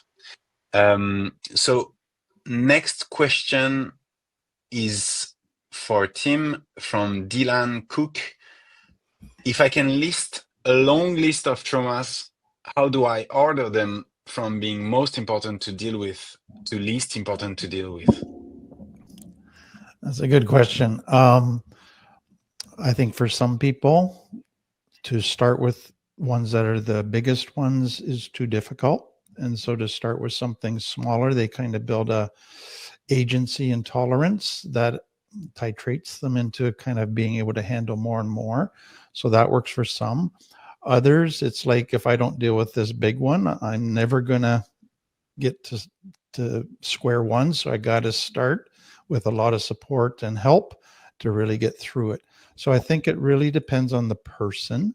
I wouldn't spend too much time trying to analyze and making sure you kind of get this perfect plan in place. Just start with what feels comfortable today, and then gradually you're just going to keep adding more and more to this recovery plan. Mm-hmm. Mm-hmm. We have a question from Mayra Zafar, which is how to make a child feel seen, loved, and validated, and how to know that they feel that way. There's a lot of question on parenting. You know, the most important thing as a parent is be present with your kid. I wish I'd known that when I was a parent. I didn't. I found out later, but be present. You know, put the phone down, switch your phone off, get off the computer. All they want to do is like make cookies in the kitchen, play in the garden, but be present. That is your job. When you walk, it's like when you walk into the office, you're pretty go to work. I've got to be present, but go home and be present. the best thing to do for kids is be present. If you can do that, just think, okay, I haven't seen them. Can I just be present for a couple of hours? Can we watch TV together without me looking at my phone, checking my iPad? Can I just be in the moment, whatever we're doing? You know, I took my kid to Disneyland once, but she said the best memory she ever had is when we just played Ready, Steady, Cook in the kitchen and we played this game. And she always remembers the simple things. I remember making jam with my grandmother. It was a highlight of my year because she was so present. We did it together. Secondly, apologize to your kids a lot. Darling, today mummy wasn't present. Today mummy lost it. My dad said, Mummy, have you got your period? I said, she goes, I knew it. I'd apologize. I'm sorry, mummy's got her period. She's a bit cranky. And I'd always apologize to her. And thirdly, praise them a lot. You know, you're so kind to your grandparents. You're so sweet with a guinea pig. You're so nice at helping mummy. So be present. Praise them a lot and apologize. It makes them feel so good, because if you don't apologize, kid, you're not enough. This comes from my mum doesn't love me. She's always shouting. When you go, darling, mum's had a very bad day. Her boss was cranky. It's not. They don't join the I'm not enough club when you tell them, I was having my period. I forgot to have lunch. I was a bit rushed. You know, and I said, when a parent doesn't appear to love their kid, the kid stops loving themselves. If you apologize and tell them, Daddy lost it today. I'm so sorry. I didn't deserve that. They don't turn it in on them. They go, oh, Daddy lost it. He had a bad day. They understand that. One of my little girls, he said, you know, my daddy's in jail. He made some bad decisions, but he still loves me, because the mother was smart enough to say, Daddy's gone to jail, made bad, but he loves you so much. I wish he hadn't made those. And that's owning it, not putting it on the kid. So own your stuff. It doesn't make you weak. It makes you strong, and it makes your kids strong, because, you know, they have bad days too. But they really answer me and say, I wasn't present today. I wasn't listening. I was a bit cranky, a bit distracted. So 3 things make you a great parent. And it's nothing to do with broccoli or organic avocados or learning Mandarin. Be present, apologize, praise them a lot. Tell them parenting them is the joy of your life. How lucky were you to have these great kids? They love that. They remember, you know, my daughter once said to me, Mummy, can you draw a picture of the best day of your life? And I drew me in bed in hospital with her. I did a little flip chart at the end of it, and it said fade repair, and the day and she's still got that picture all these years later. She's 35 now. She's kept it because it validated the best day of my life was the day she was born. I would always tell her that. And I certainly wasn't a perfect parent, but you got to own your stuff, because if you don't own it, they own it. And that's when all the trauma begins. They own your shortcomings. But if you do, they don't have to. We have a question from Mandy. For Tim, I have a question. So I have no conscious memories of my early childhood. I've come to understand through external evidence that I was sexually abused over several years. Do you believe it's necessary to bring those memories to the surface through trauma therapy, hypnosis, in order to truly address core wounds and heal? No, I don't think it's necessary. I think what's important to, like, used to be a lot of thinking that you had to go back to the memory and relive it and kind of reprocess that memory. And I think we've come to realize, no, you may never get that memory, but you can begin to understand all the issues that came out of that memory and how it affected you. You can look at all the evidence and go, yeah, I must have been sexually abused, but I don't remember it.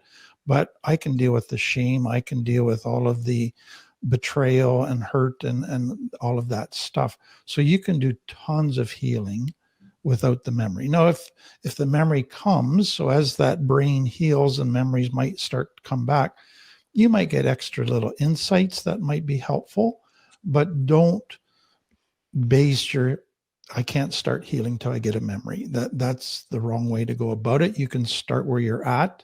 And if the memory comes, fine. If it doesn't, that's fine as well.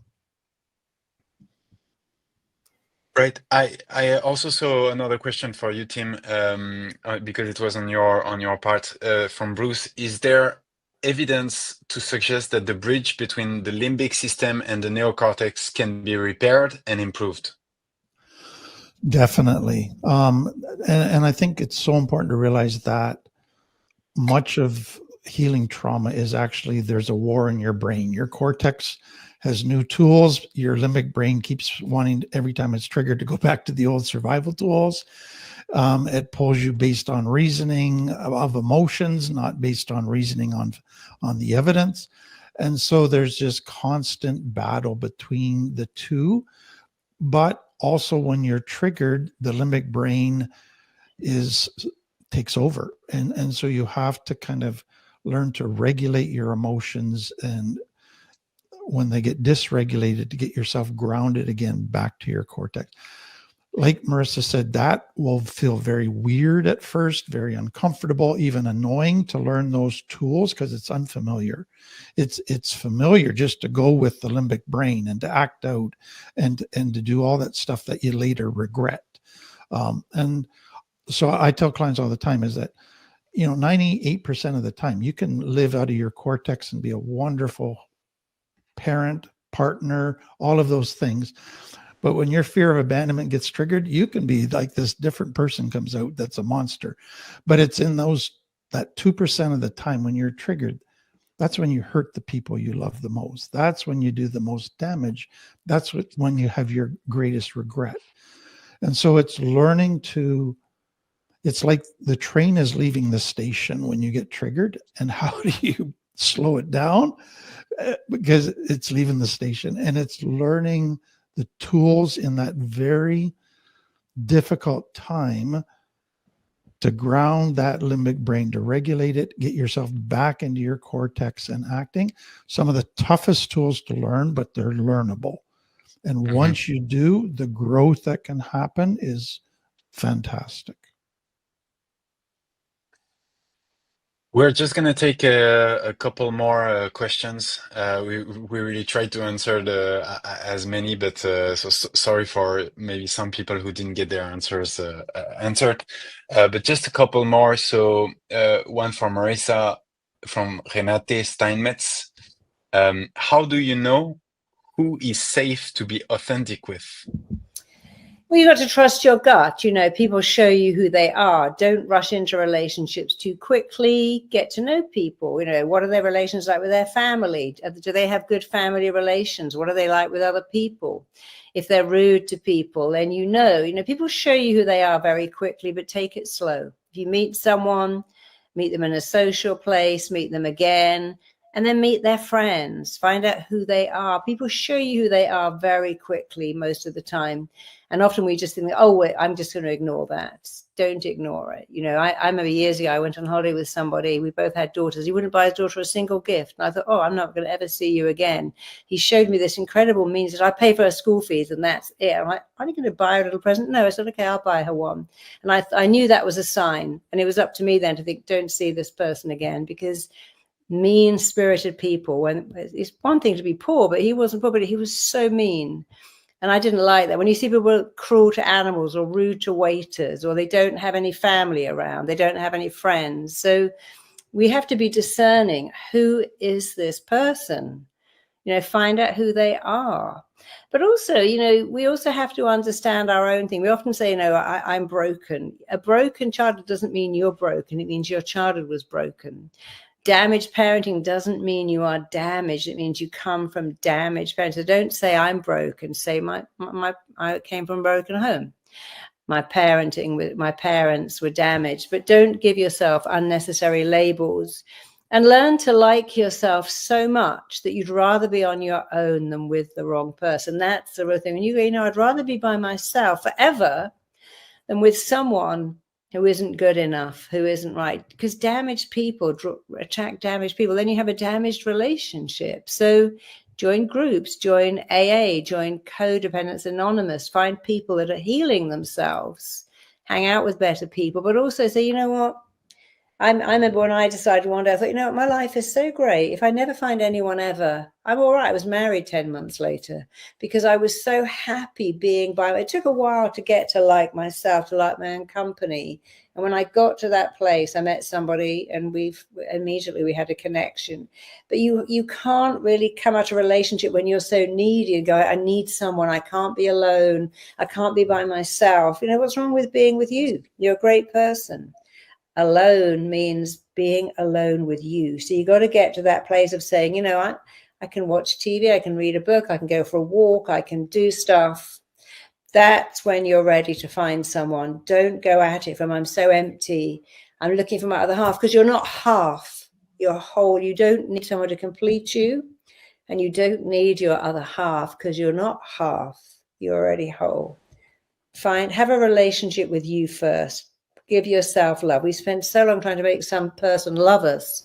If we just put that time into loving ourselves, and nothing has to be changed, injected in, snipped off, nothing has to be done. When you fall in love with yourself, it's such a great place to be. And then other people love you too. They go, wow, you're so great. I love being around you. So put your energy into loving you, parent yourself, love yourself, have a relationship with you. And then you'll make much better. And you'll go, oh no, I don't date those kind of people. I'm not interested in addicts or people that are going to spend my money or not turn up. If somebody says, I'll email you, but they never want to see me, well, I'm not going to be with somebody like that, because then you have a better sense of what you're worth. And you're worth love, and you're worth somebody committing to you and you committing to them. But you got to be alone with yourself first. We have a question for Tim from Alex Falls. How dangerous is having the cortisol flowing through my gut and pain, my chest from stress every day? Well, Gabor's written a whole book on that, and it's what they've basically found is cortisol. It begins to affect your immune system. It affects your body. So a lot of your autoimmune diseases, they're now seeing as cortisol connected. Over 90% of diseases in the West are due to cortisol. So diabetes, heart, even cancers there's connections to cortisol. And so it's really realizing that, again, cortisol was designed to be a very short blast to get you fight or flight into safety. When it's there ongoing, it just begins to take its toll on the whole body and immune system and brain in very negative ways. Right. We'll take one last question for Marisa, and then we'll close for today. It's from Diana, who says, how do you know if you are healing correctly?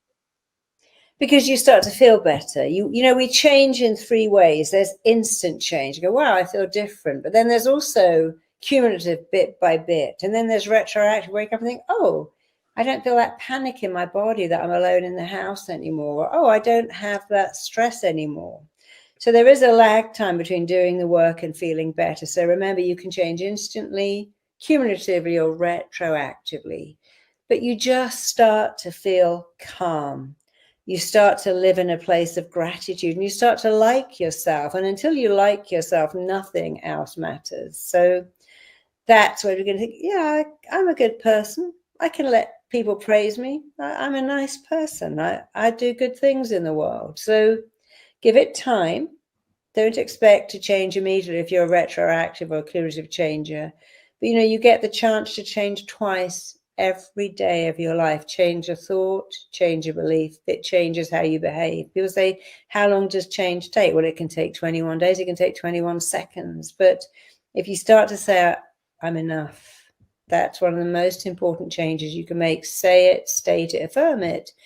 Just that on its own can change your entire life. But don't just hear it, do it. Imagine if you made your phone password, I'm enough, with security squiggles, obviously, and you had to type that out every day to open your phone. How much better would you feel? So write it on your fridge, write it on your underwear. I have these bracelets that say it, write it all over your house and put it into your password. So you got to type it out or say it every day. and I promise you it will change. It'll be a game changer. Sometimes the little things that make the biggest difference, because it gives you emotional resilience, and that's what we all need. Such a great ending word. So Tim, Marisa, thank you so much for so many eye-opening insights. I think a lot of knowledge, a lot of experience. I feel like people loved it. And most of all, well, thank you to everyone for this incredible participation that you had in the chat. Great starting this journey with all of you. And also thank you to all the people who are already joining the Heal Masterclass. We have a lot of new students coming with Mentor Show.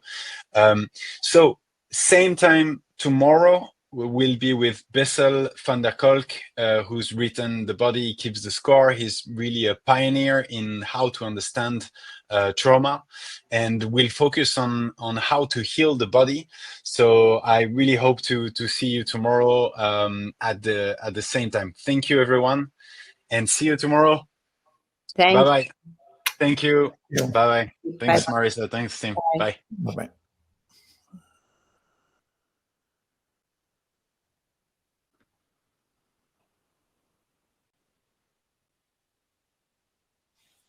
You can both leave the room here. There you go.